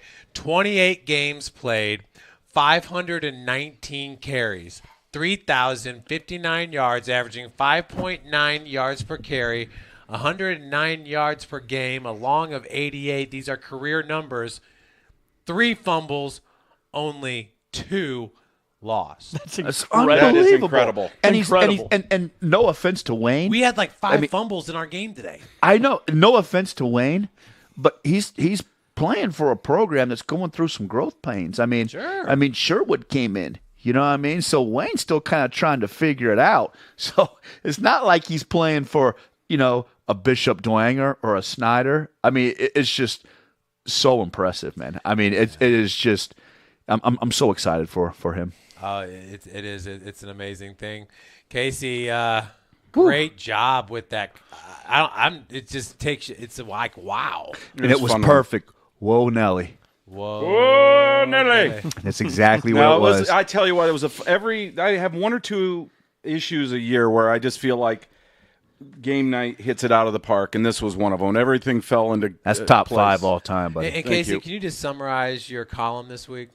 Well, in a nutshell, I was trying to point out a couple things. One, how difficult it is to pull some of these records together, and just the compulsion of a historian and a sports writer, which I am both. Anytime you see a number like that, immediately last week, it's on Twitter, and we're all talking amongst ourselves with our text thread, right? Oh my gosh, Lamarian's going off. Yeah. And you see over 400 yards, you immediately think, okay, well, I thought Conrad Munden. That's who came to mind first. I didn't know about Bobby Bloom until I did a little more research. I thought about Hassan. Yeah, I thought about Hassan a few years ago. I thought about Holiday Robinson before him, right? Yeah. And so all these names start coming back, and I thought, I have to do something. We have to do something to capture it. To capture this. And as you're compiling this list, and again, it's unofficial. There could be something out there that I'm unaware of, but I don't think so. I think we've got most of them. You got it. And it's one of those things that you feel almost a compulsion as a sports writer to say, this is a special statistic. This is a special record. It deserves, an homage to Lamarian, but also to those linemen. And that's why, Jeff, we talked about them being collective player of the week this week. I thought that was a great call for game night in Summit City Sports. Yeah. And then also it allowed me to go back through those names as I'm compiling these lists. I'm sending out text messages to coaches and ADs, and they're sending me stuff, and then I'm getting corrections, and guys are saying, "Oh, wait, I forgot about this guy. Oh, this is who it is. Casey, I don't know about that. Let me do some digging."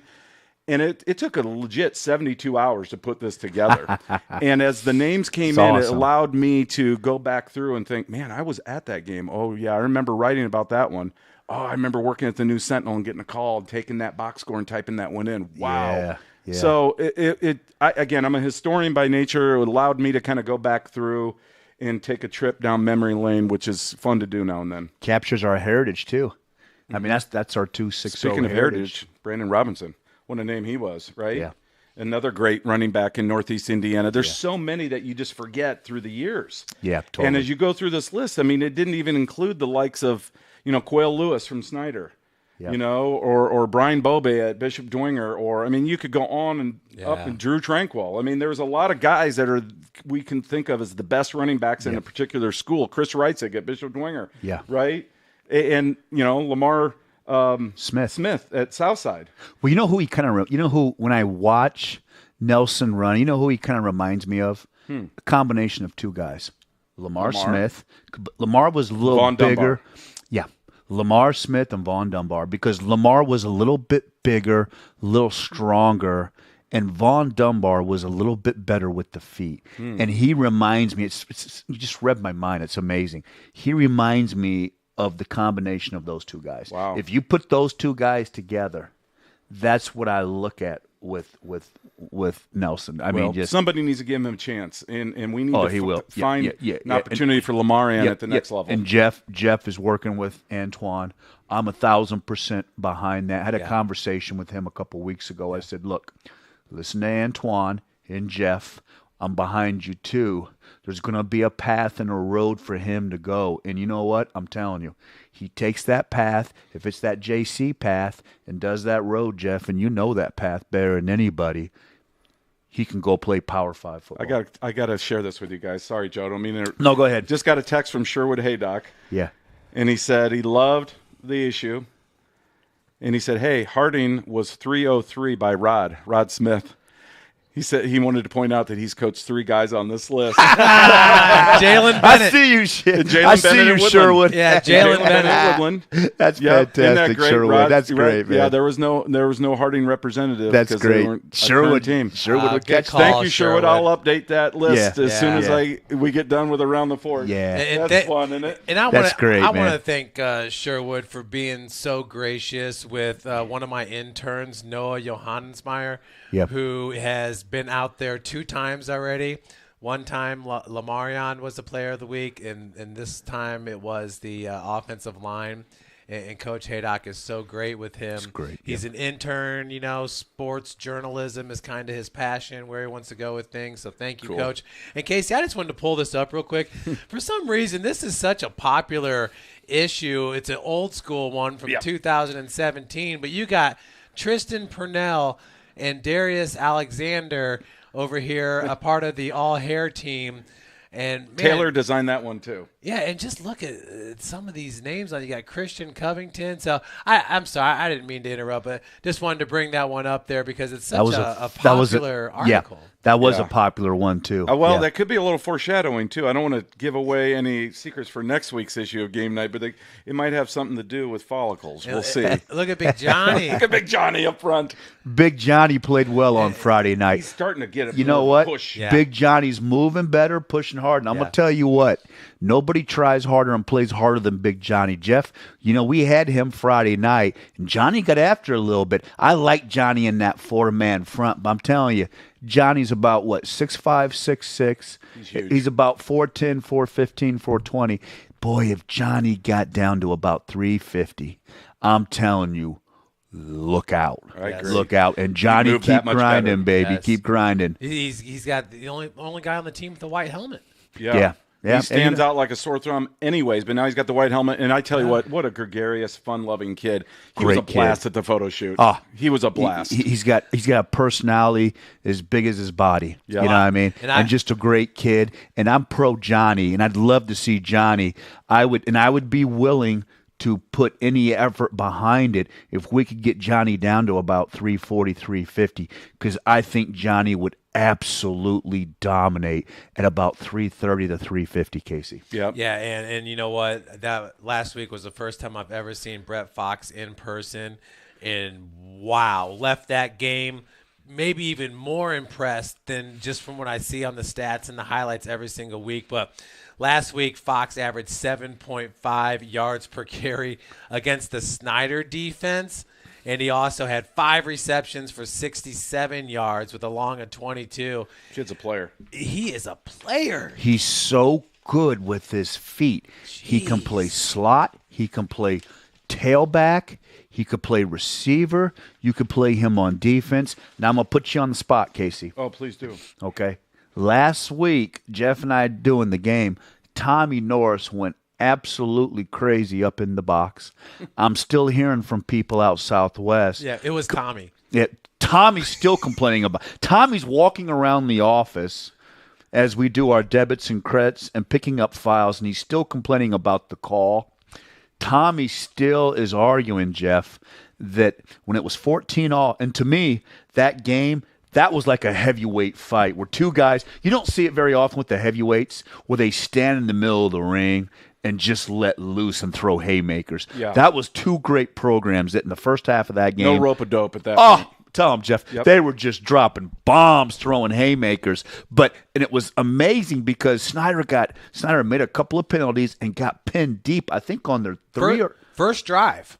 Yeah, It was the very first drive because then Homestead took those 2 penalties and Cam Johnson gashed them. 39 yards right up the middle. And the Homestead offensive line led by Williamson and Worth got after Snyder that first series. And we were like, whoa.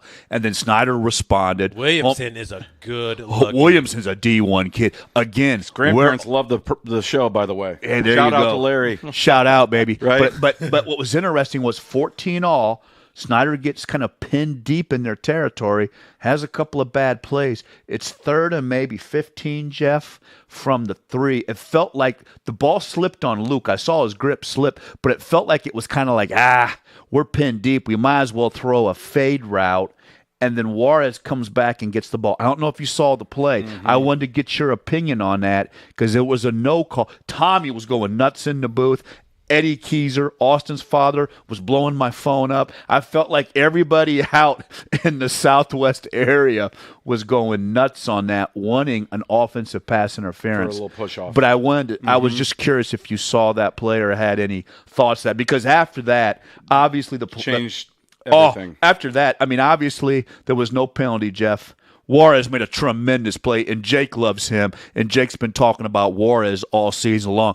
But it was like after Snyder got that touchdown, it was like it was a haymaker that landed, and that was it. That was all she wrote, and then Snyder proceeded to physically beat down Homestead. And you remember that throw by Hopper, it slipped out of his hands. It did. Yeah. And just lollipopped up there. It's a 50-50 ball. Sure. It might be an interception. May at the very least an incompletion. Play to the your game. point, Joe, is probably a little bit of an offensive. It definitely looked like a push. Okay, okay. Well, Tommy will appreciate that, but that was, to me, that was the play of the game, and that just totally, that play decided the game. And Casey, I actually got a text message too. Keyshawn Edwards went to Northwood Middle School. Very nice. Okay, Another shout and out. Was not the star running back there. Was not. Who was?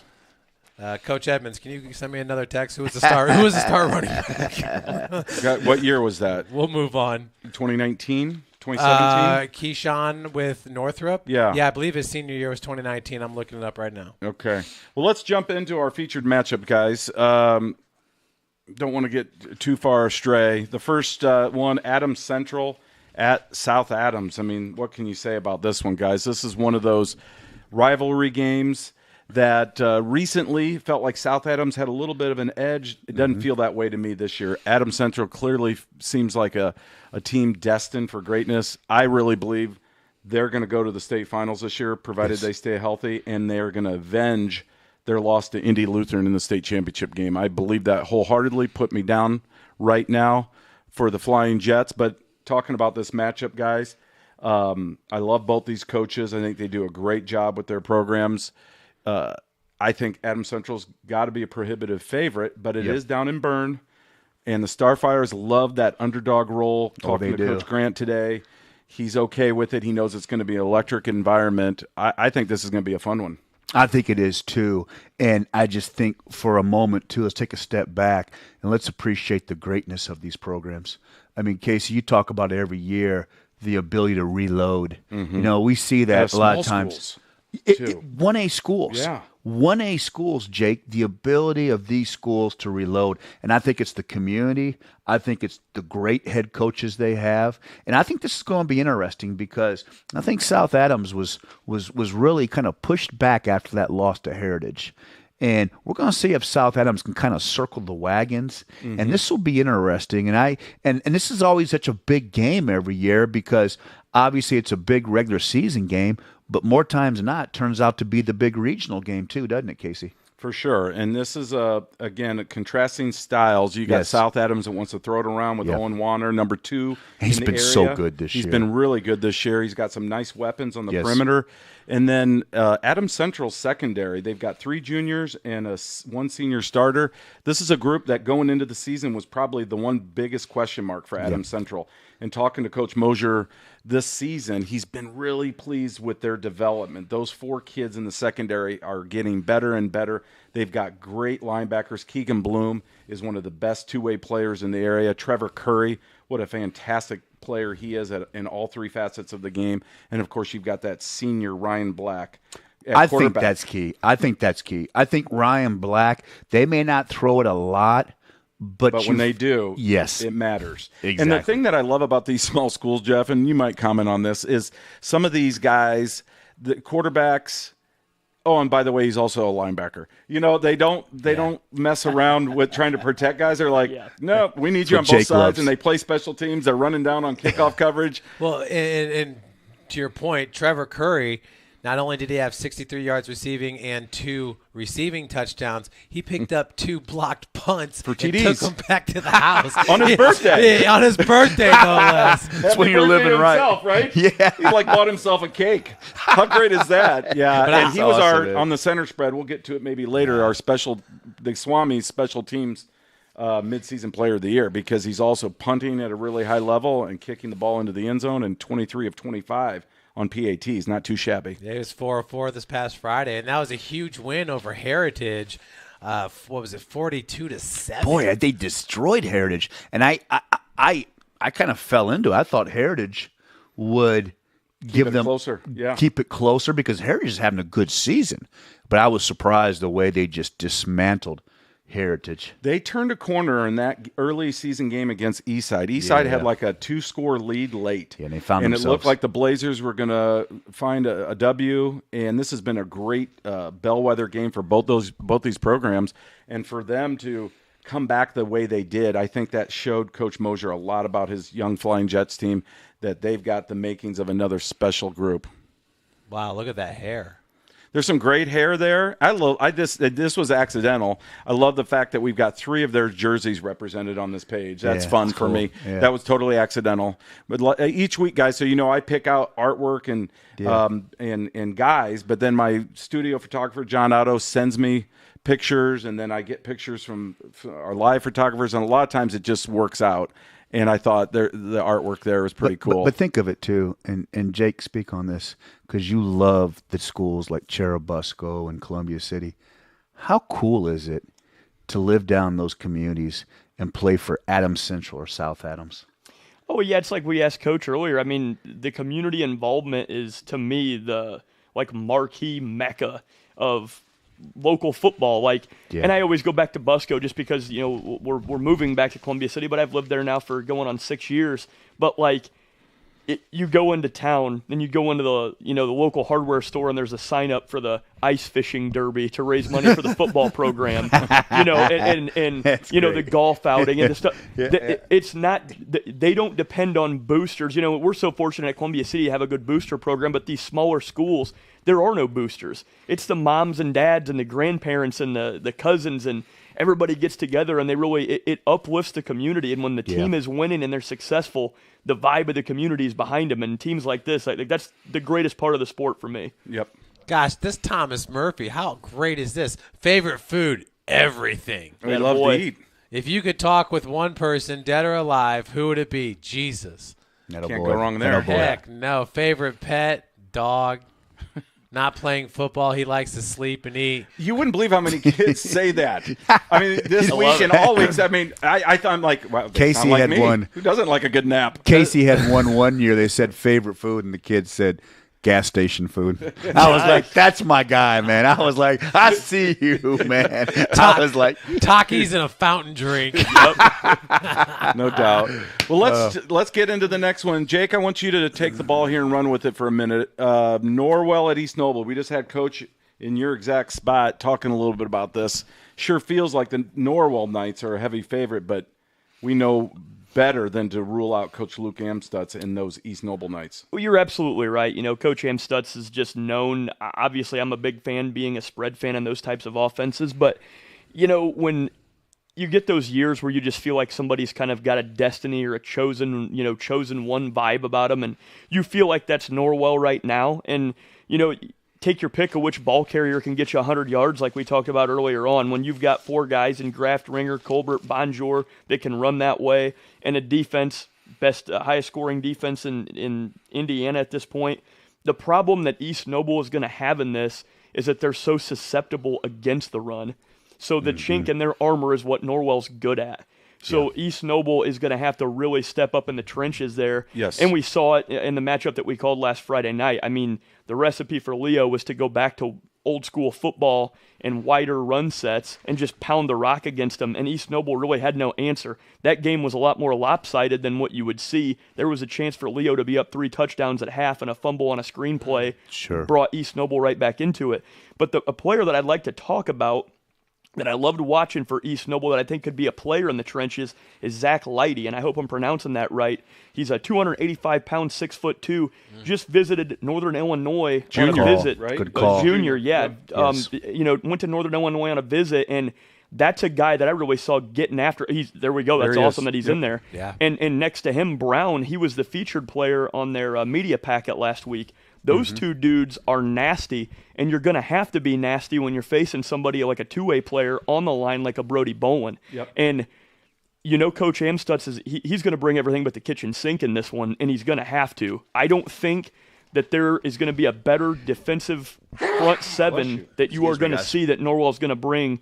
And yeah, it's an uphill battle for the first time. And like you'd mentioned earlier, it's usually the other way. Usually Norwell goes in being the underdog, and this time that's just not the case. Yep. Jake, if you're Coach Gerber, do you try to get Brody lined up away from these two guys?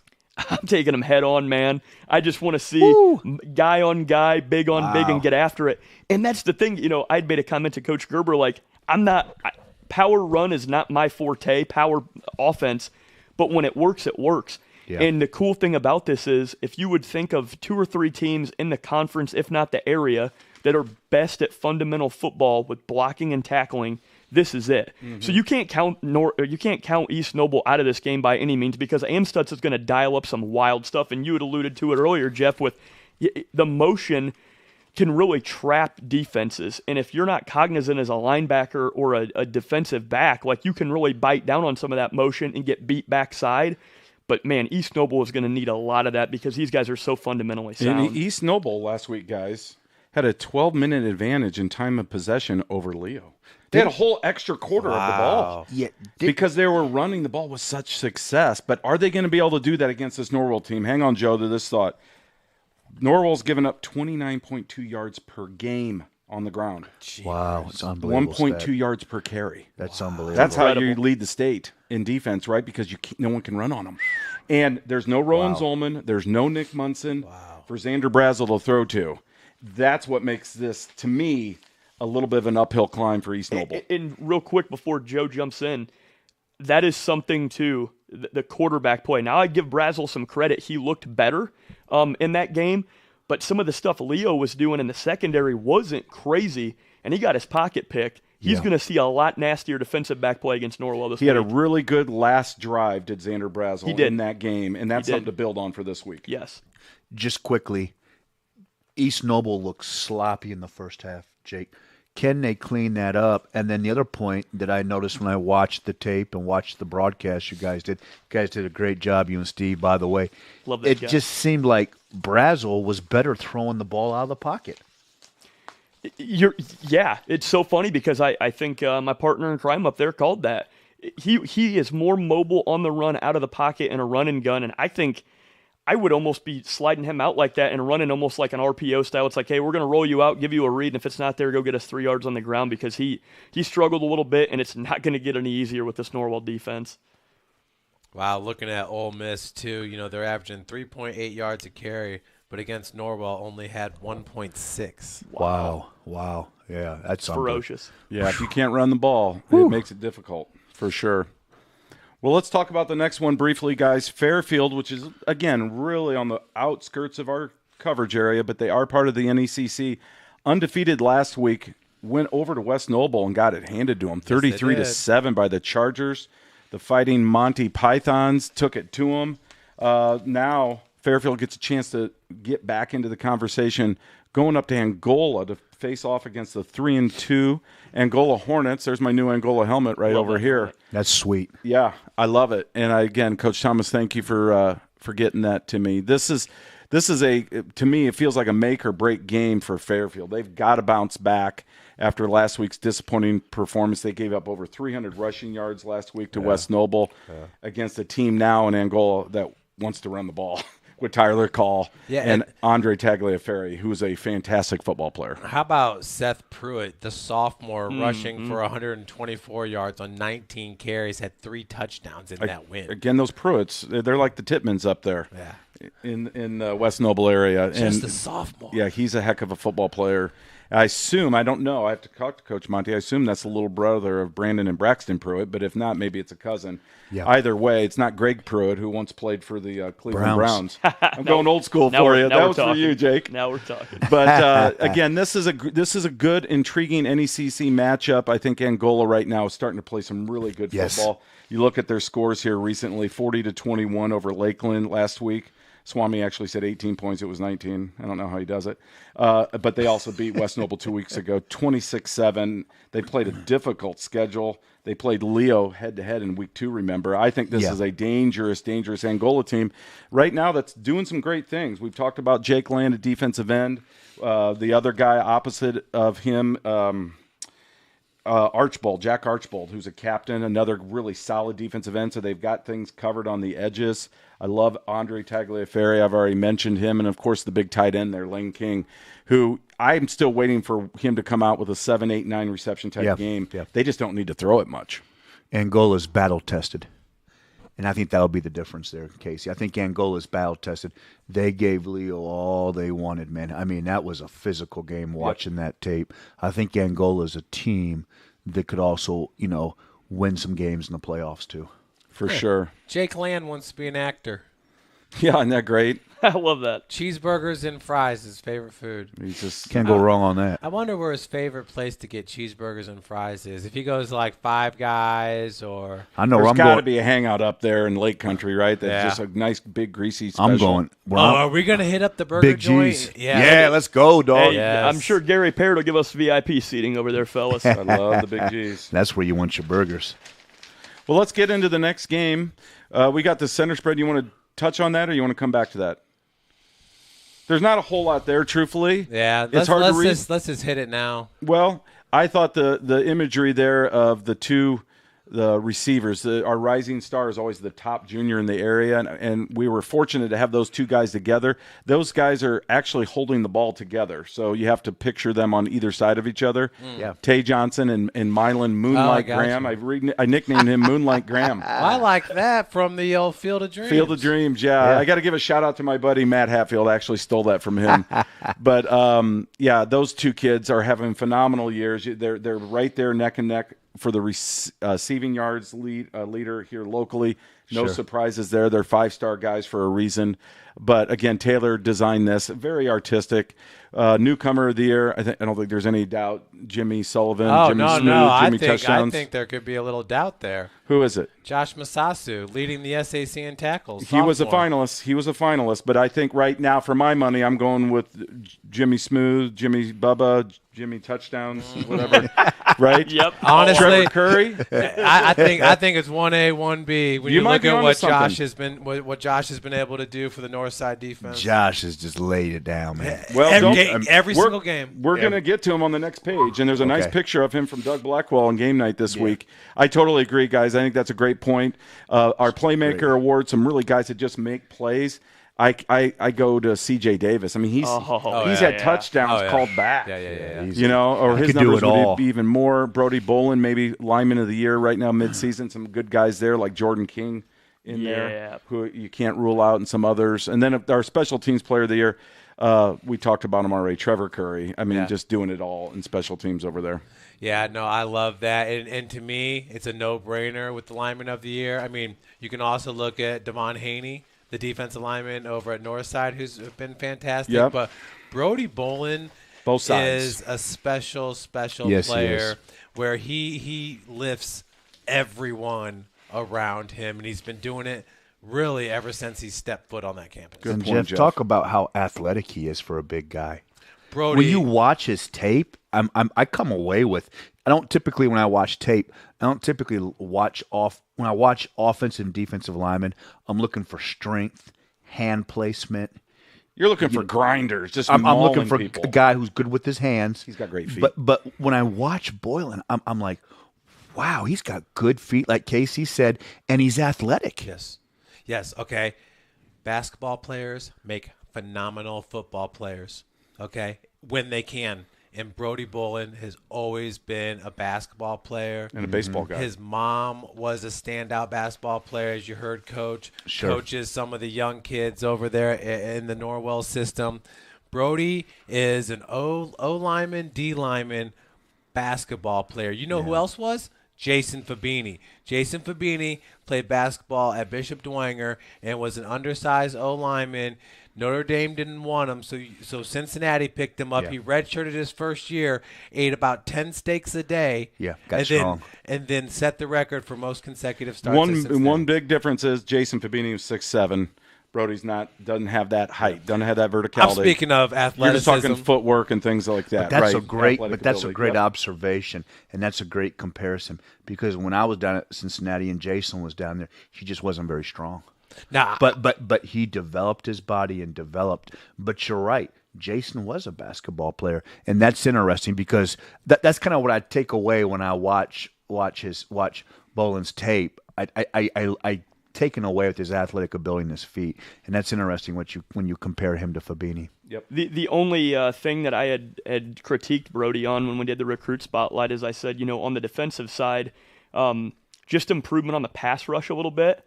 And that's definitely come to fruition. Being a two-way player on the line is nasty to begin with, but he's really improved. He's a stud. He's Bowling Green. triple team Oh yeah, every snap. Bowling Green has got a stud with him. Totally agree. and he's all in.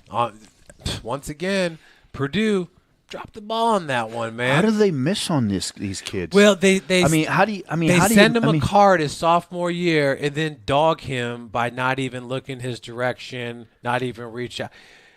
Now, some of the Army schools, Navy and all them, they were showing love to Brody. Yeah, because he's that kind of kid. Yes, he's that kind of kid, and that's the kind of kid you want in your locker room. And I just don't get it. You say it all the time with Purdue and IU. Sometimes I don't get how Purdue misses on him. Drop the ball on Brody Boland, and Boland is in love with BGSU. Yeah, and we all know. And good for him. Good for him. And we all know that you can make it to the league going through the MAC. Yeah.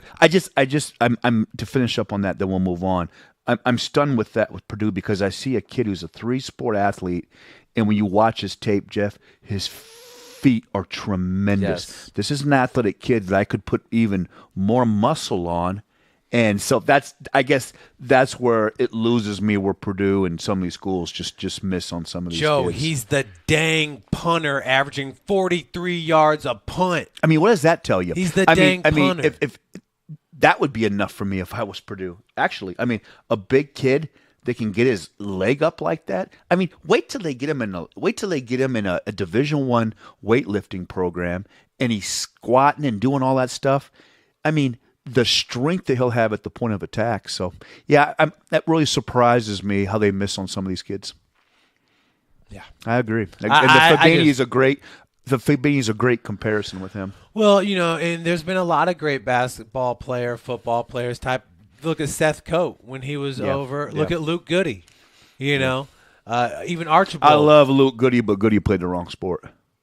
100%. That might get me in trouble. Well, now he had a good year last year at Illinois. I hope he does great at Illinois. But I'm telling you, he'd probably be Michigan or definitely be Notre Dame starting quarterback. And it's crazy. Definitely 100% on that. But as crazy as that is, I think Jimmy's looking like he's better than. Jimmy as a sophomore looks way better than what Luke did as a sophomore. Now, you'll remember Luke was platooning, so he sat on the sideline for 75% of the game. Which was stupid. Both him and Archibald would be dumb. on the sideline, not playing in the game 75% of the snaps. And speaking of East Noble and Coach Amstutz, since you're a Notre Dame fan, you know what would be a great trade is if you could trade Tommy Rees for Coach Amstutz to call the plays on Saturday. And I bet you'd save you an awful lot of money, from what you guys are playing. Might add a few points to the ledger, too. But the Notre Dame people are happy Brian Kelly's not there anymore. Well, I'll tell you what, Notre Dame's got a guy right now as their coach. He looks fantastic in a polo. You know what I mean? Like you see him on the sideline, chiseled shoulders. He looks fantastic in a polo. Tremendous recruiter, but can't coach a lick right now. Well, and he'll be fine. I think Marcus Freeman's going to be fine. We're going to give him some time. Here's the deal. If Cal and Marshall, you got top 10 talent. Here again, they're recruits. Good luck, man. They're recruits. They're not his guys yet either. Well, I agree. His recruits are next year and the year after, like Drake Bowen from Andrean. Let's get on to the next game here, guys. He has to learn to coach. I'd say. Well, he's going to learn on the fly. He doesn't have a choice. That's what he has to do, man. All right, North Side at Homestead. Joe, I'm going to have you spend a little time on this. There's a picture of Josh.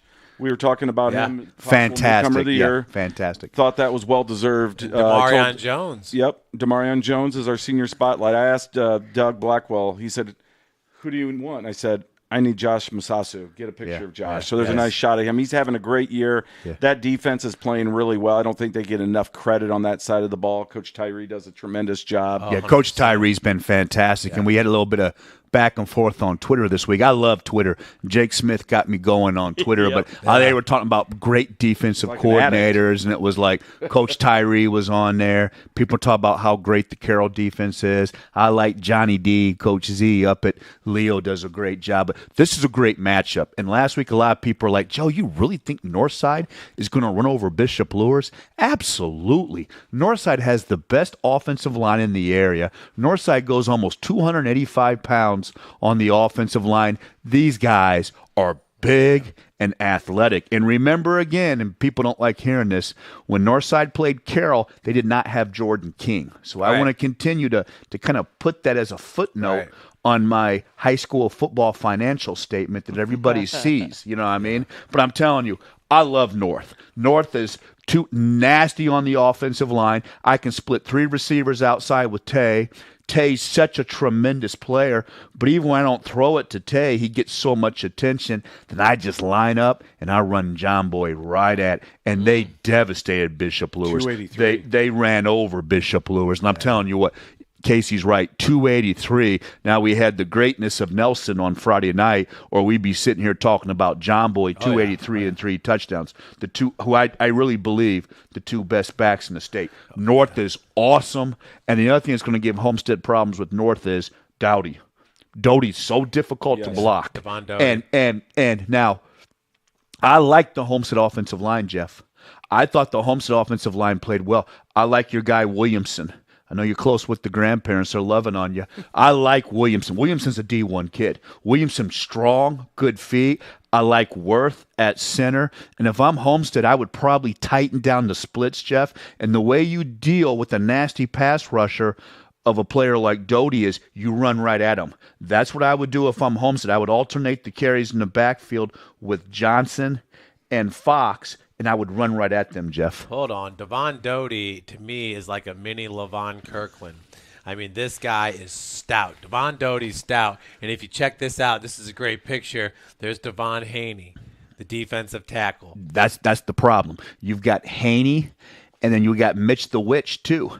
But Doty is so instinctive and so good with the pass rush that if I'm Homestead, I would run right at them. Well, now, what Homestead needs to do, Jeff, and we talked about the game Friday night, I like the fact that they attached Leaper at tight end to the line of scrimmage, but Leaper has got to somehow be your Rob Gronkowski. You got to run Leaper down the seam in the middle of the field between the hash marks. They didn't do that for Snyder. Snyder played a cover 2, and I kept waiting in that game for Homestead to attack down the middle of the field with Leaper. They have to do that. They have got to get away. The lateral passes are okay at times, but they got to get away with that. But Leaper, if Leaper's going to take up these snaps and play at this level, he's got to get the ball, and he has to be a force. And I'm going to say something else a little bit controversial. Okay. Can I go to the restroom real quick? It won't be as bad as last week, okay? Hold on. Let me get the camera on you real quick here. Okay, we're good. Homestead has got to do a better job of in-game coaching. Okay, last week, 28-14. Snyder hits them with the big right hands, 28-14 before the half. Homestead totally mismanaged that series, didn't burn any timeouts, and just totally threw that series away before the half. Right before the end of the half. And it was huge because Snyder was getting the ball starting the second half. So, Homestead's got to do a better job of in-game coaching. I like the fact they came out in the 4-man front. You can't play a 3-man front and have success with Johnny at the nose. You play a 4-man front. I love that with Johnny. And tomorrow night, if they come out in that 3-man front, I'm telling you, they're going to get run over, okay? What Homestead needs to do tomorrow night is play the 4-man front, okay? I would tighten down the splits on offense, and I would run right at Doty's side and kind of lean back on my offensive line. But I think that's going to be a great game. And also, we have a little bet going on Twitter. That's going to be the first annual Boots Bowl in the 260. Coach Johnson, you know, Jake loves how much swag Coach Johnson has. the man. Coach Johnson saw the Nelsons. He said he wanted a pair. I said, want some of that action. I tell you what, Coach, I got a deal for you. I get it. If your boys roll out south, get on the buses, roll out southwest, and beat those dogs at Homestead, I told them, swagalicious, we the North boots. I will show up on Totem Pole Week. Next week is Totem Pole Week. I will show up. It's on me with the pair of swagalicious, we the North boots for Coach Johnson. Wow. If his boys get it done tomorrow night, but there you All-time go. Northside 0-8 against Homestead. There you go, 0-7 Casey. since Homestead joined the conference in 2015. The other matchup, a playoff matchup at Chambers Field in 1993, won handily by the Spartans. Yeah, Crazy. and A lot the of history difference, there. and to finish up, the difference tomorrow night is the north side offensive line. Well, and one of the problems with, running right at Doty is Coach Tyree is putting them all over moving them. the field. Yeah, he's a great coach. There's times when he stacks Great them point. behind the middle backers. Yeah. Yes. And Coach Tyree's And he so comes right good through at A that. gap. Yep. Yep. You know what Disguises it it. reminds me of? Remember that movie, Remember the Titans? When they Yeah. take the real athletic kid, they're like, you guard him. Yeah. And that's it. And then he just totally Junkyard disrupted. Dog is yes. what game night called him. Devon, Junkyard Dog, Doty. And I think that's an apt description. He's having an all-conference type season for sure. Homestead, you know what? They've had their number, and I know it's been a 2-game losing streak right now for the Spartans. That's a proud program. They're going to try to come out and dictate things. I think, to your point, Joe, they need to throw the ball more downfield, stretch that defense to give themselves a chance. Casey, this is a great picture of Devon Haney. Is he like sucking in right there? He looks ripped. No, he's Yeah, just he's- ripped. He's a really he's strong ripped. kid. 265. He is so strong. Yep. And the thing with Haney is he's another tremendous prospect because, Haney could carry 285 or 290, no problem. No Haney is a dog in the middle of the field. So, He'll look like this guy right here, Lawrence Johnson. yeah, Haney Yeah. could carry more weight, but that's going to be, I tell you what, that's going to be interesting. The last point on that game is when Leo beat New Haven, that was an emotional beatdown that Jake recognized and said that's going to stick with New Haven for a few weeks. It has. Yes, it has. I feel like that could possibly be the case with Homestead. That beat down the second half, it was physical, it was emotional, and sometimes beat downs like that can Have kind a of linger. lasting effect, yeah. Correct. Or they can inspire, and a team can rally, and their backs against the wall. This is a pivotal game either Yes, way it is. for Homestead. No doubt Agreed. about it. Look Agreed. at Williamson. Dog. Yeah, that's What a strong beast. monster. Seems like every year they have one senior lineman Yeah. that just kind of blossoms as a senior and then gets an opportunity to play in college. I bet that will be the story for Yeah, Eric. he's underrated. And Very one underrated. of the guys I was thinking of is it Porter Haught? Porter Haught. Yep. Yeah. And he went to Ball State. State. Yes. And his brother's on the team right now. Yes, I totally agree. It's a great comparison, and it seems like Homestead has those kind of guys They that do. are just a little Oh, they under the always radar, and I think Eric's going to have some Well, opportunities. and that being said, as big as Eric is right now, I was kind of shocked to see some of the sizes of the other starters for Homestead. Just doesn't look like a 6A school right now. for sure. No, they don't have the size at center and some of the other positions, but at times, Even in the defensive backfield. well, they replaced 10 stars last year in the defense. Well, that's true. And that's where, and you make a great point because that's where Snyder killed them. Homestead did the right thing playing a 4-man front with Snyder. Did a good job, but Snyder threw it over their head, and they just didn't have the experience in the defensive backs. But tomorrow night, what I would do is I would try to run the ball from Homestead, maybe control the ball a little bit. But the problem on the defensive side is you're having some problems in your defensive backfield. You got Tay. You got to double Tay, don't you? What are you going to do? Then all of a sudden, here comes that 280-pound line with John Boy run all over them. Bodie is so difficult to keep in the pocket. So those are a lot of headaches tomorrow night for that game. Yeah, Casey. and Jonte averaged 10.1 yards per carry last week. And Luke Hopper, how about Jordan Lee, man? He was finding Jordan Lee early and often. He had 3 touchdown passes. One thing quickly on Snyder, and then we'll move on. I noticed that you put all your free Luke T-shirts on clearance this Okay, week too. all the free Luke T-shirts are on clearance. As we say in Chicago, mwah, the gravy's right. You got the gravy. Mamma mia, the gravy's perfect. Don't change a thing. No more garlic, no more onion, nothing else in the gravy, no sausage. Snyder, offense, you got the gravy. And when I say gravy, I mean spaghetti sauce. You got the sauce. You guys down here, Jeff, call it spaghetti sauce. In Chicago, we call it the gravy. You walk in the Italian restaurant and you say, how's the gravy today? That Snyder offense with the spaghetti sauce, you got it. Don't change a thing. Quick tempo pass game early on, late in the game, power football. Don't change a thing. No onions, no more garlic, no more sausage. Bottle it. You got the gravy, Snyder. There you have it. Gravy on your pasta? Well, That's what they call spaghetti sauce. That's It's a the Chicago old, thing. It's the old world way of saying spaghetti sauce. All right, let's get into the next game, please. I don't know about all of that, but I go to Goose Island and I get the shrimp prongs and the frog legs. Well, there you have You got to it. stop eating that Chef Boyardee. I'm talking like gravy in like the old Italian neighborhood in Chicago. Well, I'm talking about the old hole-in-the-wall Goose Island and their shrimp prongs and their frog legs. Okay, next. Let's talk Concordia at Bishop Dwenger, our last featured game.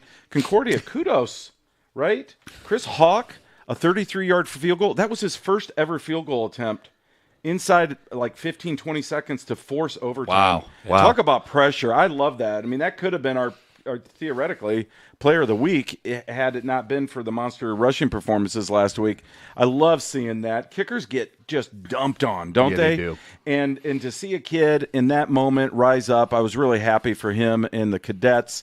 Down 10-0 early, they rise up, force overtime, and win it. How That about was a Eli? big win. They got some B. Antonio's pizza tonight, too. Oh, nice. So they nice. were pretty happy Nice. about that. And so I know that was a great win for that program. Conversely, for Northrop, battle. tough loss to be Yep. up 10-0, to let that one slip through their hands. There's a good shot. And it's Okiowo. I asked Coach Manigail, how do you pronounce his first name? He says Tim. It says Tim. I'm like, how do you get Tim out of that? So we're just going to call him Tim as well. But How about he had Eli? a great game last week, and that's another tough kid that's doing some nice things under the radar for a team right now that, isn't quite to the standards that Manigail had them a few years back, but I think playing more competitive football, especially here as of late, than they were last year. So we talked about Eli Maddox, of course, the interceptions that he had in back-to-back weeks. No interceptions last week. Played well. Really nice performance. And then, of course, the Saints. First time ever shut out under Jason Garrett. Yeah. 31-0 at Carroll. I was at that game. Sam Campbell went down with an injury. My understanding is he's out until at least basketball season. It's a real bummer for Sam, but, Tough we'll kid. cross our fingers. Tough kid that he comes back for basketball season. And right now it's the next man up. It's sophomore Braxton Burmis at QB. This is a good athletic kid, really good baseball player, but that's a huge loss for the Saints. So Casey, what does Dwenger do tomorrow night? You have all these weapons. That's a tremendous loss with Sam Campbell, and I so enjoyed watching him play this For year. sure. But now what do? You can't really go back and just say, well, I guess we're just going to run the ball. I guess you can, but boy, you've got Minnick, you got Davis, you got Rustin. You really want to use your weapons. Do you go with the sophomore quarterback and say, I think here's you the do. keys? I think there's a couple things that I'll throw out here. One, don't rule out some Wildcat stuff with C.J. Davis. I don't know that. That would be my thinking. Like, he's our best guy in space. Let's get him more touches with I some hate the Wildcat. I hate the Wildcat. But it might be an option. I'm not saying exclusively a package. And I think also this kid's got a nice arm. Mm-hmm. He's not the scrambler that Sam is, and sometimes that was a detriment. Those linemen Sure. had a hard time blocking that But long. boy, it made for Maybe- great tape, man. It was no, awesome. it did. It was fun to watch. fun to watch. Fran It was Tarkenton fun. was like NFL films. It's fun to watch the offensive lineman on the tape too. I want to see them more quick stuff, slants, little outs, little out and ups, pop passes, simplify things for the young quarterback. New quarterback, the best friend is a running game. You got to get back to Bishop Dwenger football, try to establish that ground game. Long term, that's how this team will have success in the playoffs. And there's the guy that'll help make that happen. Look at Ashton Scary there. I mean, that is serious.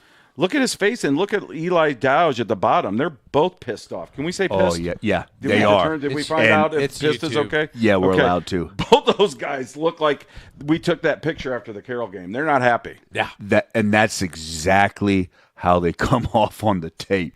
Like I say every week, Jeff, those guys play like the opponent stole their wallet, man. Mm-hmm. I love watching those guys play. But yeah, you're right, Casey, and that's going to be interesting tomorrow night to see that first varsity start for the sophomore and to see kind of how what Dwenger does with their offense. Yep. Casey, one time Joe was interviewing a player after the game, and the player accidentally slipped up and might have said something. I remember that. And It Joe was Mason Sharon.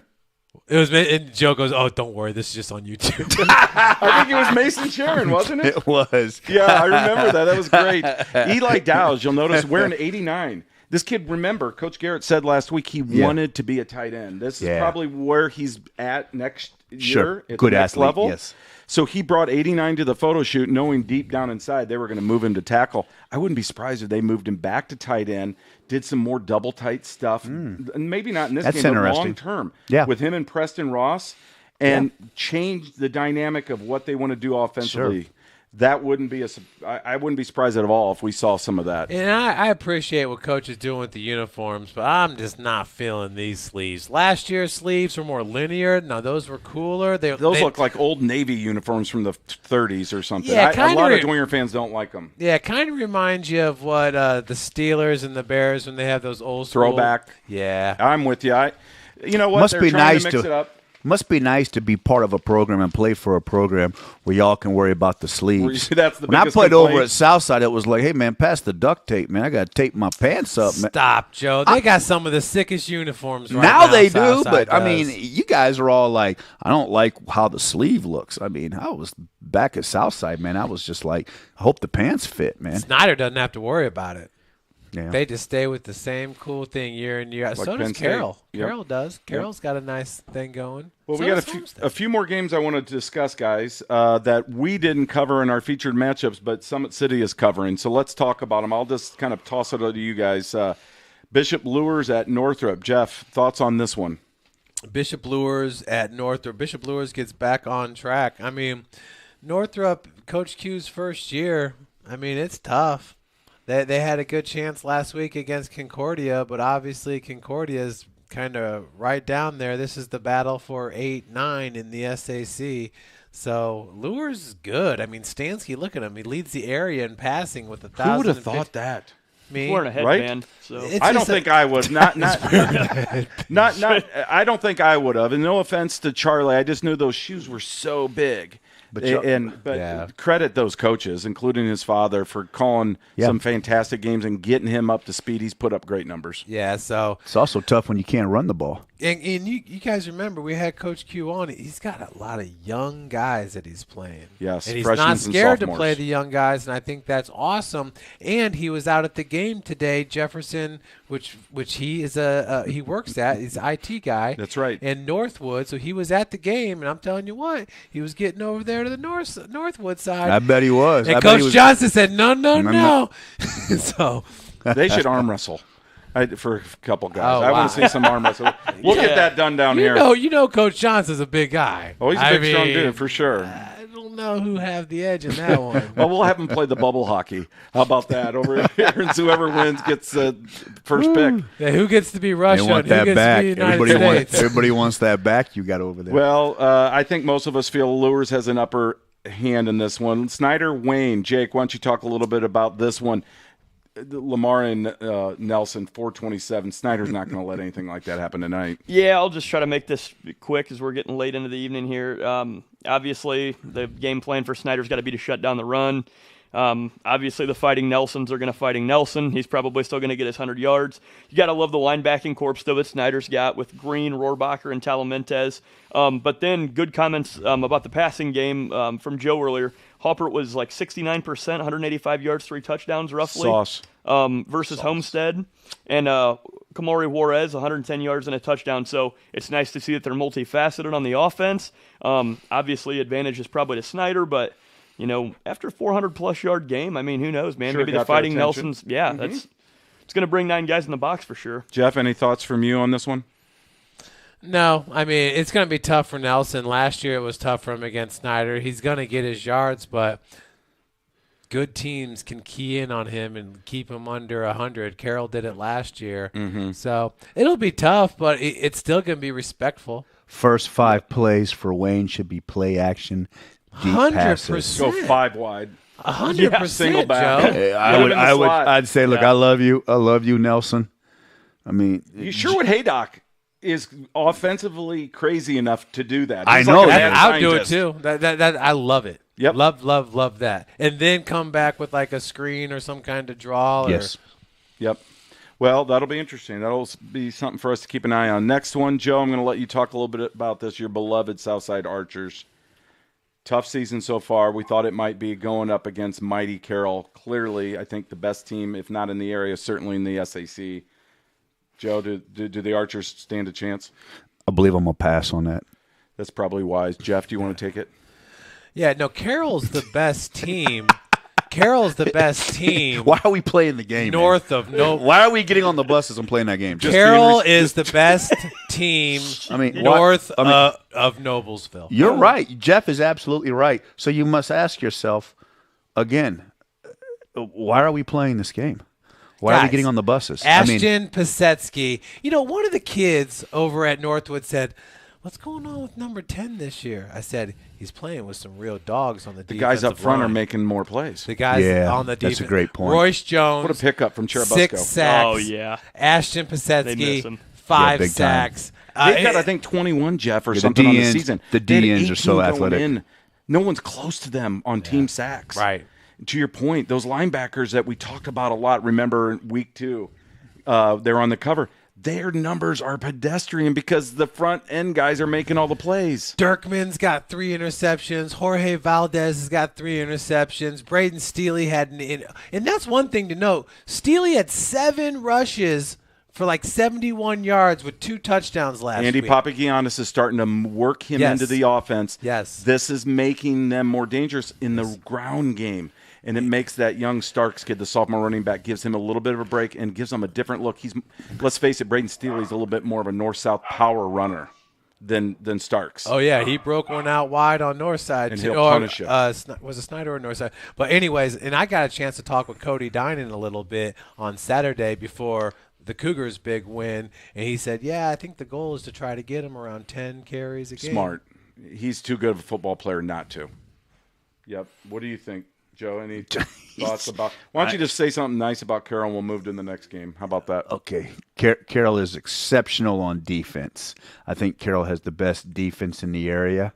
And the way they attack and run the ball, I agree with you. The defensive ends are so athletic. And when you pair defensive ends that are athletic like that with great backers, kind of like what Jake's seeing with his Eagles out there, when you have that combination, it is so incredibly difficult for the offense. So I agree with you.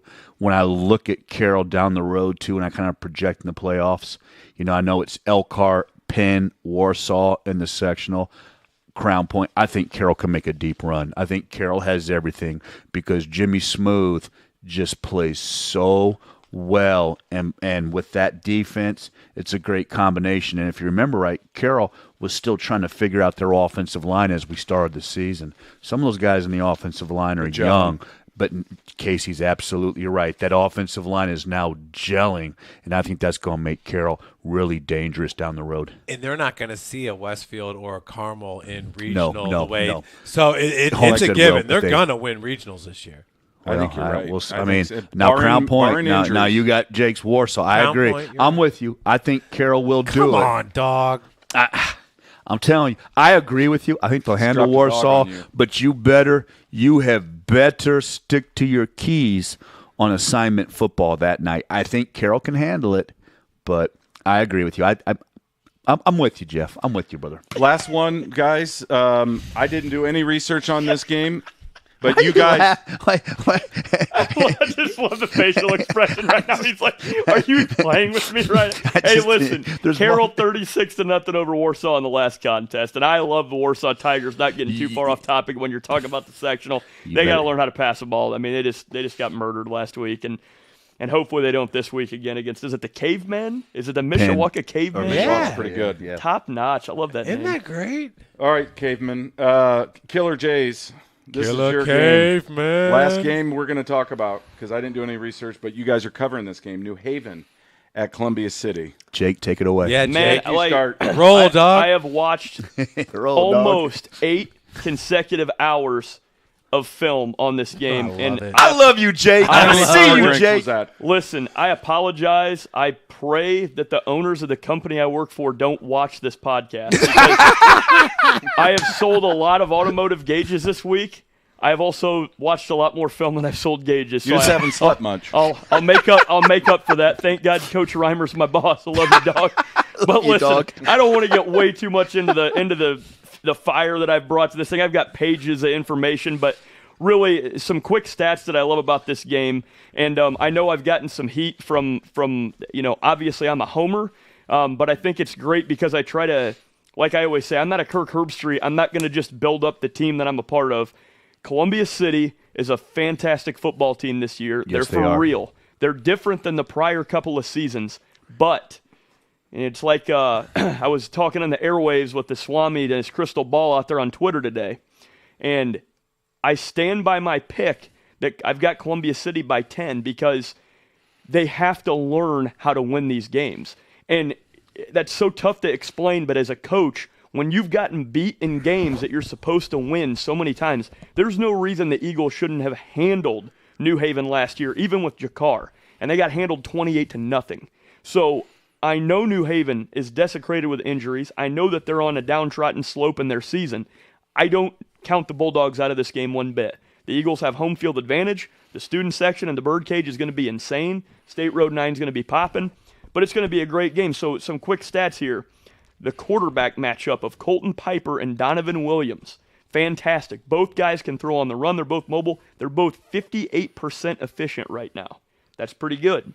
Running back corps, when you go down through it, James Getz versus Trey Bates are both about 80 to 90 yards a game rushing.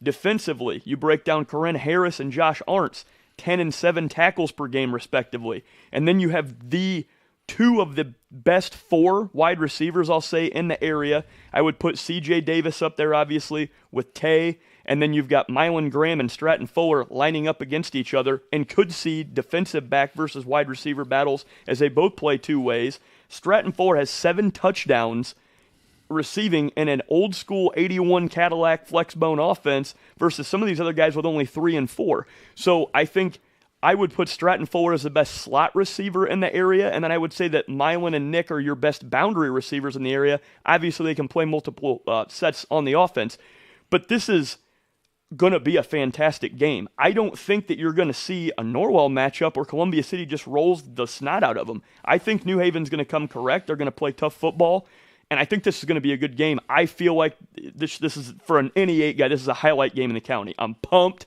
Totally fired up. We're going to be up there in the booth. I'm excited to hear you guys. Yeah. Jeff, what do you think? It's funny how things work out. Can you just tell us a little bit about Peyton Shearer, more a senior at 6'6", 220 at tight end? Well, isn't that a cool matchup when you've got Hardy and then you've got Shearer? Like Yes. two respective big-bodied tight ends.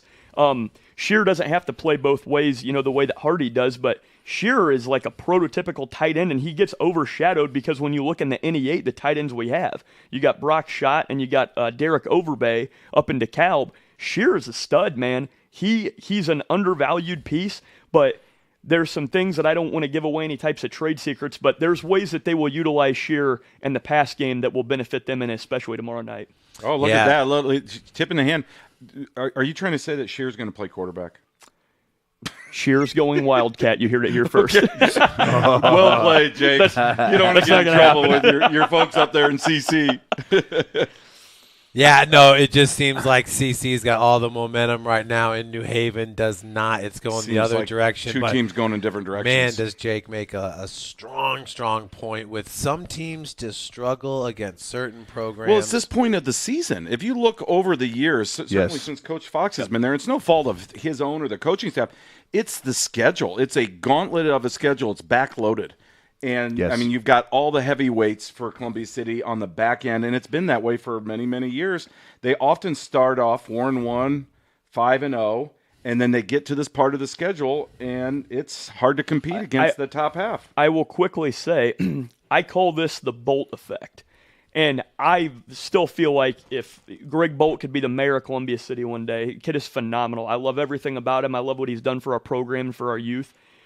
But anybody you talk to in the program, it was like he was so big and so strong and so tough and such a good prototypical quarterback that we tried so hard to force him to be successful that it kind of faltered some of the rest of the offense. And you've got a guy like Colton Piper. I love this kid. This kid just plays loose, doesn't care. He's big, he's fast. He's being looked at by St. Francis. They've had contact with him. He can play Manchester. linebacker. He could. Who was somebody else had just reached out? He's got 3 NAIA, D3 level colleges looking at him. They play loose, and you even hear Strat talk about it. Stratton Fuller. It's a catchable ball. His balls are on the money in open space and lets Shear and Fuller run to those passes, and then it lets your slot backs out of that flex bone catch out of the backfield. And I tip my hat to Coach Fox and his staff on what they've been able to do, because it's allowed them to get a little looser and have a little bit more fun and modify their things. Yep. They don't feel so much pressure that it's like, man, we've got to be in that spread formation and Bolt's got to do this, Bolt's got to do this. It's no. They've got guys that are just, it reminds you of like what Coach Gerber said with Norwell. It's just a lot of guys playing hard-nosed football, having fun, and I do feel like Columbia City can get this done, and when they do that, I think then they could win 1 or 2 of those last games against a Leo or an East Noble that they've struggled against so much, because that's the corner that they can get over. Yep. So, I mean, no disrespect when I say that. I feel like this is the way they can get over that hump. For sure. And Stratton Fuller, is he the type of kid that can keep this team at the next level because of how hard he works and how talented he is? And he's only a sophomore, so he's got 2 more years in the program. But what are your thoughts on just him as an overall player and a locker room personality presence? Yeah, he's these sophomores, man, when you look at these guys like the Brock Schatz of the world, like they lead so well, so young.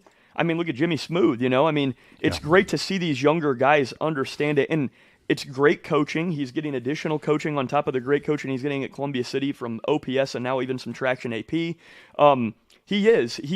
He's a great guy, and he's a selfless guy, too, that is going to give kudos to other guys. Like, when you hear him talk, he's speaking about team. It's, we before me mentality. He loves Josh Arntz. I'm really thankful for the looks that Josh has got. And Josh is another guy that's really taken some of that, upperclassman leadership. But Stratton's a great kid, and my comment to Stratton, if him or his dad, Lewis, is listening to this, he gets plenty of looks in the 7-on-7s, and he's connected to the right guys. This is a D1 prospect. It's going to come out of Columbia City. He'll be the next D1 prospect after Jared Murphy. If you guys remember him, went to Miami of Ohio as a wide receiver. Oh, yeah. Stratton is a MAC or lower-level Big Ten prospect at slot, and when he gets in there, he's going to show his athleticism. Maybe not the most intangibles as far as height and weight, but his box jump, his verticals, his work in the weight room with Coach Schrader, he's top flight, and he's a great kid from a great family. Columbia City's just proud of him. Great to have him. For sure. Reigning newcomer of the year for Northeast Indiana Game Night as well. I just got one quick comment on the game. Yeah, I've broken the game down. Columbia City is a program and a team that has embraced their scheme. Everybody's deployed properly where they're supposed to be. The scheme fits to the personnel this year, and the kids have bought into the scheme on the offensive and the defensive side with the 4-4. Mm-hmm. New Haven is a program and a team that has tremendous personnel with Williams, Graham. We talked about Stewart, some great defensive players. But every time I watch New Haven's tape and we go out and watch New Haven, it's a struggle with what they're doing with their scheme. The last game we did with New Haven, they did not attack any crossing routes, no short routes. Everything was just deep to Milan, and we saw that with Norwell. Norwell had one bust. Milan had a big play, and that was it. Columbia City plays a 4-4 defense. Milan should be in the slot. You should be attacking those outside backers with your speed if you're New Haven and with the way Williams can get rid of the ball. But I just don't feel like with their offense and with their defense this year, I think New Haven is a program with tremendous young talent, but they have not embraced and figured their scheme out. Excellent points. Guys, let's shut it down for a couple minutes. Jeff, let's take a break. I'm going to go get the ledger to discuss last week's picks. There was some intriguing movement again. Yeah. And then we'll have this week's games predictions from the Killer Jays when we come back. Stay tuned. Welcome to the Summit City, home to the 260's dedicated high school athletes and fans. Each victory and celebration captured by our camera. Treasure the highlights from the Summit Athletic Conference this season, or complete games live or on demand. After all, nobody's more proud to call Fort Wayne home than SummitCitySports.com.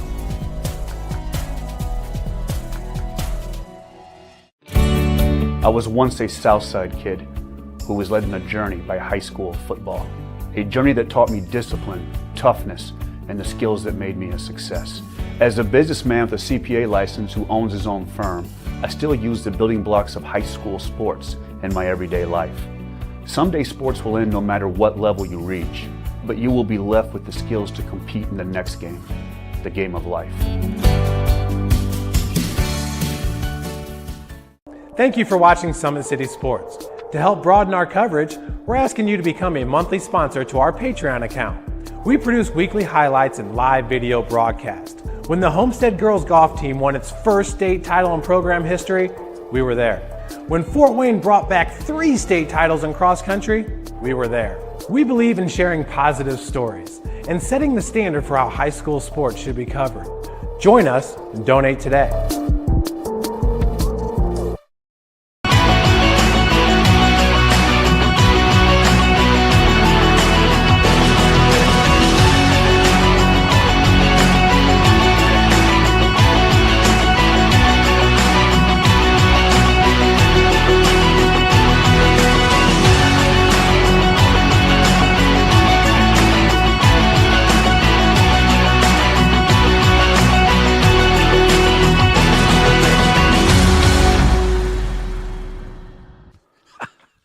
And welcome back to Around the Fort, everybody. Archie's back in the mix. Swami last week was 17-0 on winners. Not too shabby. On winners. On winners. But if you look at the back page, it was pretty close on some spreads, too, Yeah, Joe. the spreads were tough last week. Swami's he's very handsome. Joe, you were 9-10 last week. So is the dog. That 9 and 10. That covers the that's the Warsaw game. Yes, that includes Warsaw. That was Yep. a 2-pointer, right? That was a 2. That was Jeff. Look at Jeff smiling Yeah, over Jeff there. got Jeff should be wearing his Northwood shirt, right? Well, Jeff, because of that, you I haven't finished. gotten one yet. That's why I Gotta- had to buy this. You need one after that because that took you from 4-13 to 6-13. Wow, that helped. The though. Northwood Panthers Nice. Tough week for us. with a big W right in the middle, like game night with a big N. That's why I like Northwood. And then, of course, Jake still in the lead, 10-9 last week. Well done, Jake. Yeah, You're wow. a closet gambler. I mean, you're a degenerate closet gambler. Closet I gambler. think there's something that you're not telling us. You've got some natural, inherent skills. I've been to Vegas once. Closet To the gambler. Fremont? No I less? mean, like, to the Fremont. So, Truth be told, I got scared. I lost $20 in slots and was like, I don't know what I'm walked out. doing, man. I was done. that's how it works. So Jake is Closet 47-33. Jake the Snake out. Joe, 45-35. 10 games over 500. All right. Really good. 2 games back. Jeff, I'm telling you, there's still plenty of time. So just slow play this. Win this short game. 32-48. Jeff, you're going to make a comeback. It's going to happen this week. 32-48. It can change on a dime. Oh, I thought you made it sound like that was bad. That is kind of bad. It's 16 games under 500. But for those of you scoring got at home, time. it's not that bad. So I'm going to pass this over to my good friend Jake the Snake because he keeps the tabs. And the Swami, who happens to be a close friend of mine, I'm going to read off his picks. And you guys are going to tell me who you got. The Killer Jays. Okay. Time for bed. First one, Adams Central at South Adams. Swami says Adams Central by 23. Jake, Let's see here. well, you think about it. Joe, Adams Central by 23. Adams Central's favored by 23. At and it's at South Adams. Yeah. I'll lay the 23 at Adams Central. Okay. They're tough. They've rolled everybody this year. Give me the Fighting Wanners. Wow. Starfires. He likes Take it. the points, He likes huh? the points. How about you? AC. AC laying it. Norwell at East Noble. Jeff, coming to you. Swami says Norwell by 24. At East Noble? Yeah, I'll take that. I'll take Norwell. Wow. How about you? Norwell's going to absolutely roll East Noble. I'll lay the 24 with Norwell. Jake? Me as well. Just that should have been. That seemed high to me. That Leo game enough. should have been 2 scores, maybe 2.5. I think they'll get it. Okay. We'll see. Again, I think if East Noble can get some pass plays early and hang around, that's a big if. That might open up Tyson Reinbold in that running game for Reinbold's the East Noble tough, Knights. man. Yeah, Reinbold's a tough player. Fairfield at Angola. Swami says Angola by 27. Joe? Angola by 27. Wow. I'm going to take the 27 points with Fairfield. You're going with the Falcons. Jeff? Fairfield. Falcons as well? Same. Falcons across the board. Northside at Homestead. Swami says Northside by 16. Jake? They've never beaten Homestead. That's the thing. That's the thing right there. You know what? The king of bling. We're rolling with Northside, man. No problem. Northside's going to roll tomorrow night. They cover that easily? Yeah, and I'll be buying boots next week. Okay. Yeah, the red ones. What do you think, Jeff? I like Northside too. You're laying it as well. Concordia at Bishop Dwenger. Jeff, coming to you. Swami says Saints by 22. Give me Concordia. Joe? I'll take Concordia plus the 22. Jake? BD. Okay. Run the ball. Now we're on the undercard. Bishop Lures at Northrop. Swami says Lures by 24. Jake? Lures at Northrop. Does Nick Thompson got 2 more TDs? Yes, he does. Let's do it. You're Lures. laying it? That Joe? was a tough loss in overtime for Northrop, so I'm going to lay the points with Lures. You think they cover 24? Yeah, How I about think you, so. Jeff? Give me Northrop. I think they can squeak within 24. And by the way, Casey, what a super snapshot you got there. Brandon Logan, that was a big-time hit. That was a and big- actually, Fox here. made the catch on that hit. On the Karam, yeah, you're right. Yeah, Yep. good call, Jeff. Yep, and that was Brandon Logan, the sophomore linebacker. Yeah. Leslie submitted that. Leslie Palmer takes pictures for Homestead, Oh, and she that's sent so that. She good. goes, I've got a big tag nominee, and I saw the play live on my iPad. I was like, wow, what a stick. It was. Good fundamental tackle, too. Not leading with the crown and the helmet on the side, seeing what you're hitting. I love it. He looked like Braden Steely out there. Yep, and I like to see the ball in the frame, too. Yeah. Caromed away, so thank you for pointing And then that out. Fox makes the grab. Sure did. Yeah, it was something else. Snyder at Wayne. Swami says Snyder by 31. Jeff? Oh, no. Wayne. Okay. That's Joe? too many points. I'll lay the 31 with Snyder. Okay. Jake? Black attack. You're taking Snyder too? Yes, sir. Okay. Southside at guys. Carroll. Southside at Carroll. Swami says Carroll by 52. Oh, boy. Oh, yeah. I thought it was going to be 75. I'm good. You're laying that? Yeah. Joe, tell me No you're offense, taking Joe. tell me you're taking No your offense. 52-point lead for your Archers. I think on the backside of that helmet is number 52, truthfully. On that Nathan Braster Joe, helmet. you're not going to be allowed at Southside anymore. Can I get 62? No, you're getting 52. Okay. I'll take the 52 points with Southside, and they need to start the running clock when the game begins. Can we get that worked out? There's no caveat there for you. Okay, I'll It's take only a South. second. He's I'll got take the my Archers. We got kids that are still playing hard over there. God bless them. For sure. Yeah. And you know what? Carroll just beat Northrop, 38-0. And it was Carroll, and they for called some off the dogs reason, at halftime. Carroll beat us last year 66-0. They always seem to kind of 59. lay the wood to us. Yeah, I think it was 66 2 years ago. Oh, was it? You're losing track. They're all Yeah. running together. How about you? How about you, Jeff? Who do you like? It there? was 66 2 They're years all ago. rolling 59. Casey, told you. that's bad. Jeff. Who do you like here? Yeah, I mean, thank you for bringing that up. I like Carroll. Okay, there you have it. All right. Huntington North at DeKalb. Swami says Huntington North by 7. Remember, DeKalb last year went down there and won 50-49 in a classic. Oh, it was a good one. Swami says Huntington North by 7. Jeff? No, DeKalb gets back on track behind the gunslinger. Give Okay. me the Fighting Barons. Boy, have you ever seen a quarterback who's so good with Irk, but they just don't win? I love Irk, but I'm gonna take Huntington North. They're having a hard time stopping people. I'm gonna What do you take think, Huntington Jake? North. You got to figure out how to stop the run, and unfortunately, Huntington North has 2 backs that can run. Vikings. Okay. Leo at Belmont. Joe, coming to you. Swami says Leo by 42.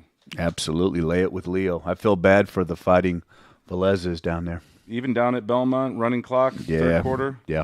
Okay, Lay Jeff. Leo.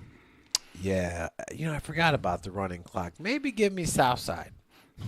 You're flipping it on us? You're taking Southside? Nah, I'll stay with Carroll. Why'd you look at me? Ouch. Did you see him look at me? That was it. Yeah, Leo, Belmont.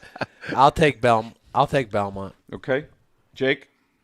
I'm taking Leo not only because I think that this is a fair assessment of the score, but also because the people treated me with they love you. They top love you class up there. I They love you. seriously loved walking into that place. You guys are awesome. For sure. They do a great job over They there. say, "Hey, Jake, how's it going? Now go sit over there in the sun."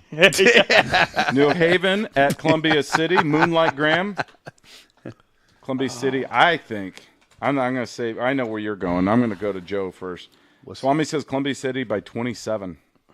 I think they roll them. Swami these says are two Columbia teams City by going in different 27. directions. I'll lay the points. I think Columbia City is going to absolutely roll New Haven tomorrow night. Jeff? Did you say 27? I didn't, but the Swami did. Jeez Louise, I'll take New Haven. Okay. Jake? See, Moonlight this is the tough thing here. You don't want this on tape saying, Well, yeah, like I'm going to get murdered for this, but I don't want this to look the wrong way. Columbia City will win this game. Okay? Bulletin board. So because we're talking about a point spread, I have to take New Haven in the point spread here, but Columbia City will win the game. Now, Look, if they cover, that's Columbia where you're in City- trouble. Man, Columbia I'm City. just saying, I can't- no hey. free big G's for you. I was going to No say, big G's. Columbia City is going to cover by 3 Big G's cheeseburgers. They're going to. all right, listen. Big G's gonna be like, Look, listen. Norwell. Remember this point spread last week, New Haven and Norwell, and we sat in here and we're like, "Wow, when has Norwell ever been favored by what was it? You 30." might have to squeeze that helmet on over there, too. I know.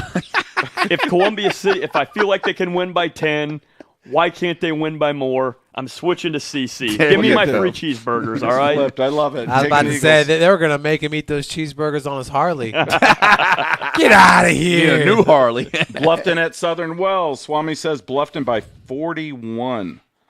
Jake, coming right back to you. Southern Wells. Joe, Bluffton. Jeff. Jeepers. Yeah, Bluffton. Okay. Woodland at Jay County. Wait a Swami- second. Is it homecoming over there? Yeah, I do not know. I do not know what the Raiders They're have bumping- going on they're down there. they're bumping Jake's down in Tupac out Ponito. there. They're in Ponito. I'm Woodland- switching. I'm going with Southern. I'm going with the Raiders. Yep. He's going with the Raiders. The Raiders. It's not the Raiders you're thinking of. Woodland okay? at Jay County. Swami says Woodland by 3. Jeff, talk to me. At Jay County. I will take. This is going to be a great game. Yeah, I will take the Patriots. I'll Joe? take Woodland. I think it's going to be a great game, and I think the quarterback position for Woodland with Jake gets it Jake done. Snyder. Yeah, Jake Snyder. Jake, speaking of Jake. Yeah, man. JC. Okay. Cherubusco at Fremont. Joe, coming to you. Swami says, I know you like Fremont. Swami says Cherubusco by 38.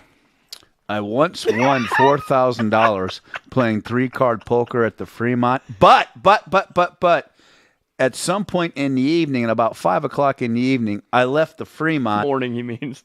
Yeah, I'm sorry. went over 5 to the o'clock. Busco? Yeah, actually, Jake's right. At 5 o'clock in the morning, I After left some Bloody the Fremont. Marys. Joe's been in every casino. Okay, I left the Fremont. It was like me and Pete Rose left the Fremont at 5 Continental o'clock in the United morning. States. Okay, but at some point you have to leave the casino. So I'm leaving Fremont. I pick them every week, and they let me down. You have to leave the casino. I'll take Busco. Jeff. Casey, what does that say? Turtle. The Turtletonians. The Turtletonians.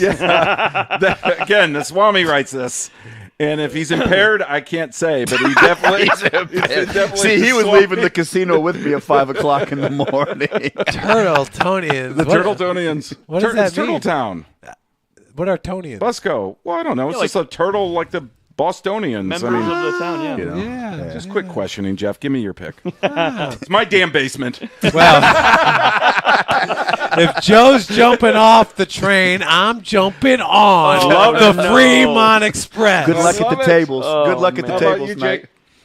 Knowing some of the Busco coaches, especially Coach Blake, the way that I do, like after the East Side game, like they're just so mad. They're just going to kill everybody in their path for a while. Busco by whatever. I take Busco. Okay, I will say this.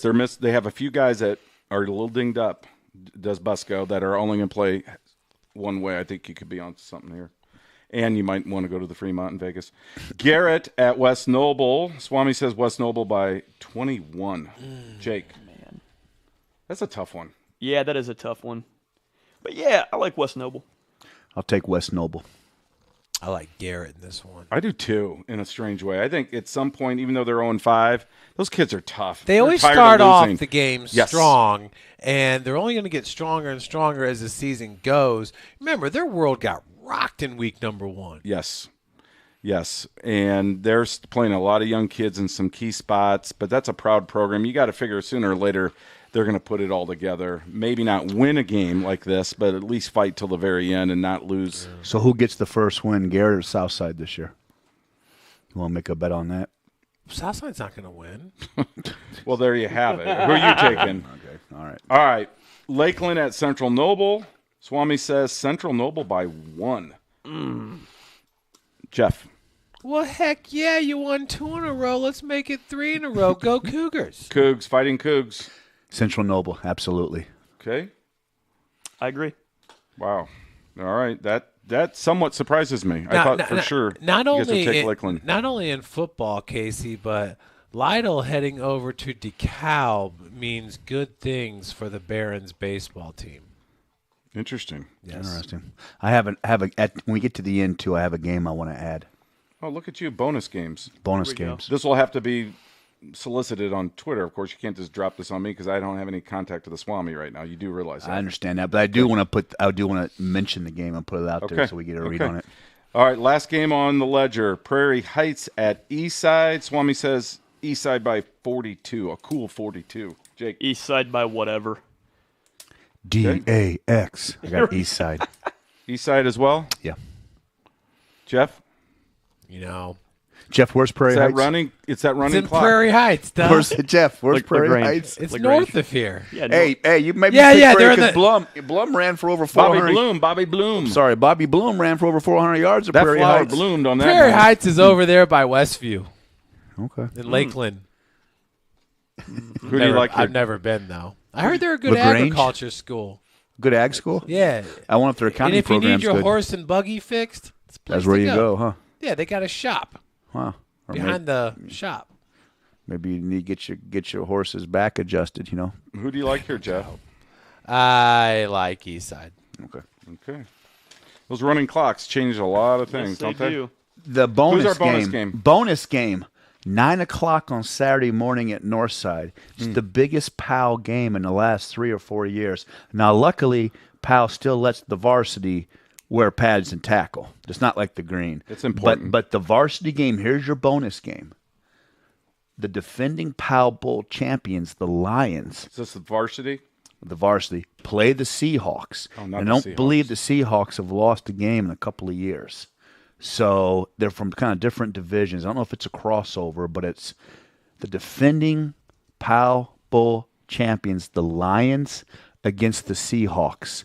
Now I'm going to give you the point spread. The point spread is a straight up pick 'em. Oh, it's okay? a pick 'em. It's a pick 'em. Okay? Lions, West Side kids feeding into Homestead against the Seahawks, which will probably feed into a lot of North Side and Snyder, okay? Are kind of your feeders on that. So there you go. The two most dominant PAL teams the last 4 to 5 years. Wow. Saturday morning at 9 a.m. North Side. Okay, there you go. Wow. Do you want to take a team on that? Nah, I'll just enjoy it. But I do got a text message from Super Sam, Yes. and he said, he picked Lakeland. so he might actually be banned from his alma mater here. and one thing about Central Noble is they're a traditionally a running team, okay? But they have won their last 2 games by a combined score of 62-0, and Brody Morgan is changing the culture there a little bit because they're throwing the rock a little bit more. How much money are you betting on this game? Morgan set a new school record throwing for 296 yards, completing 15 of 19 passes with the 2 touchdowns. So that was the win over Fremont. Wow, that's that. I tell you what, that's some very in-depth analysis. And that's why I'm jumping on the Fremont train. Okay. Just so that Just you know. yeah, just remember sometimes when you leave the casino at 5 o'clock in the morning, Sam, the staff switches over on the tables. That's kind of how I feel right now. Sam's a guru of the A lot of money. Sam is. NECC, and he's picking Lakeland. And That's saying remember, is it Cameron Malavin? I believe so. Malavin's tearing Archie, it up. come here. Malavin Archie likes Lakeland. Did you hear that? Cameron has to be here in the top I 10 think he's 3rd or 4th. rushing. He's 3rd. Yep, there he is right there. 3rd with 610 rushing yards, 8 touchdowns. Man, he has more touchdowns than anybody else outside of Lamarion. He just got 7. And who just got 7. Isn't that crazy? 7 There of you his go, man. 11 came against Southside last Friday. And that win against Southside, against the Archers at Southside. I get it, man. But I'm telling you, hey, I want him to sign the boots. Yeah. Okay, I'm ready, 427/7 on 9/16/22. Hold on, let's But he- get another shot of But those. he cannot put anything about the Archers on the boots because these boots are going to go up on the shelf except when Casey takes them off the Those shelf. boots are and made for walking. Goes clubbing. You know what I mean? But I'll be going Nancy Sinatra with those things on And- every time I go out to a country concert. there you go, man. You could get your swerve on those, Casey. And tomorrow night, Summit City Sports, it is a double Red Bull game, baby. So my goal tomorrow night is obviously we never swear on the broadcast, and my other goal is not to kick the windows out of the booth tomorrow night. It's a double Red Bull game, It's Jake. gonna be hopping. It is Caffeine hopping. will be flying. County It Ball, is. State Road 9. The Eagles going to fly tomorrow. I can't wait to see that matchup. I'll be meeting you guys at Big That G's. Cadillac's going to be bouncing, boys. Yeah, what time Big does G's. Big G's close? We might be able to make a little deal where we can keep Big G's open We a got little contacts out there in the county. bit later. That's right, man. They got a mean cheeseburger. That's all I'm going to say. Let's go, love man. cheeseburgers. Woo! Guys, Let's go. I'm Casey O'Boyle for the Killer Week Jays. 6. Jeff, Joe, and Jake. Thank you for joining us tonight on Around the Fort. What a fun night we had. Pick up a copy of Game Night or check it out on SummitCitySports.com. We will see you next week for Week 7. Stay tuned for that. Enjoy another great week of high school football. Good night, everybody. Yep, and Jake Land likes cheeseburgers also. Welcome to the Summit City, home to the 260's dedicated high school athletes and fans. Each victory and celebration captured by our camera. Treasure the highlights from the Summit Athletic Conference this season or complete games live or on demand. After all, nobody's more proud to call Fort Wayne home than SummitCitySports.com.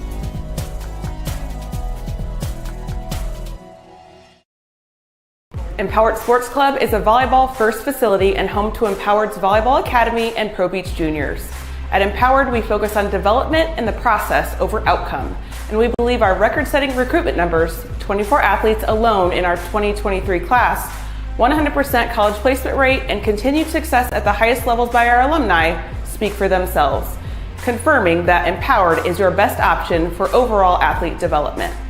This year, we have once again upgraded our club model, programming, and staff to keep us out in front as one of the country's leaders in total athlete development, mind, body, and soul. But none of this would even be possible if God hadn't blessed us with a 90,000 square foot state-of-the-art volleyball and multi-sport facility that includes indoor turf, PSM weight training, 4 volleyball courts, and 5 indoor beach courts. Empowered is here to stay. So if you're looking for a long-term home and one you will never outgrow, we believe the choice is clear. Empowered is the most thorough and all-inclusive junior Olympic development program in the country. I was once a Southside kid who was led on a journey by high school football. A journey that taught me discipline, toughness, and the skills that made me a success. As a businessman with a CPA license who owns his own firm, I still use the building blocks of high school sports in my everyday life. Someday sports will end no matter what level you reach, but you will be left with the skills to compete in the next game, the game of life.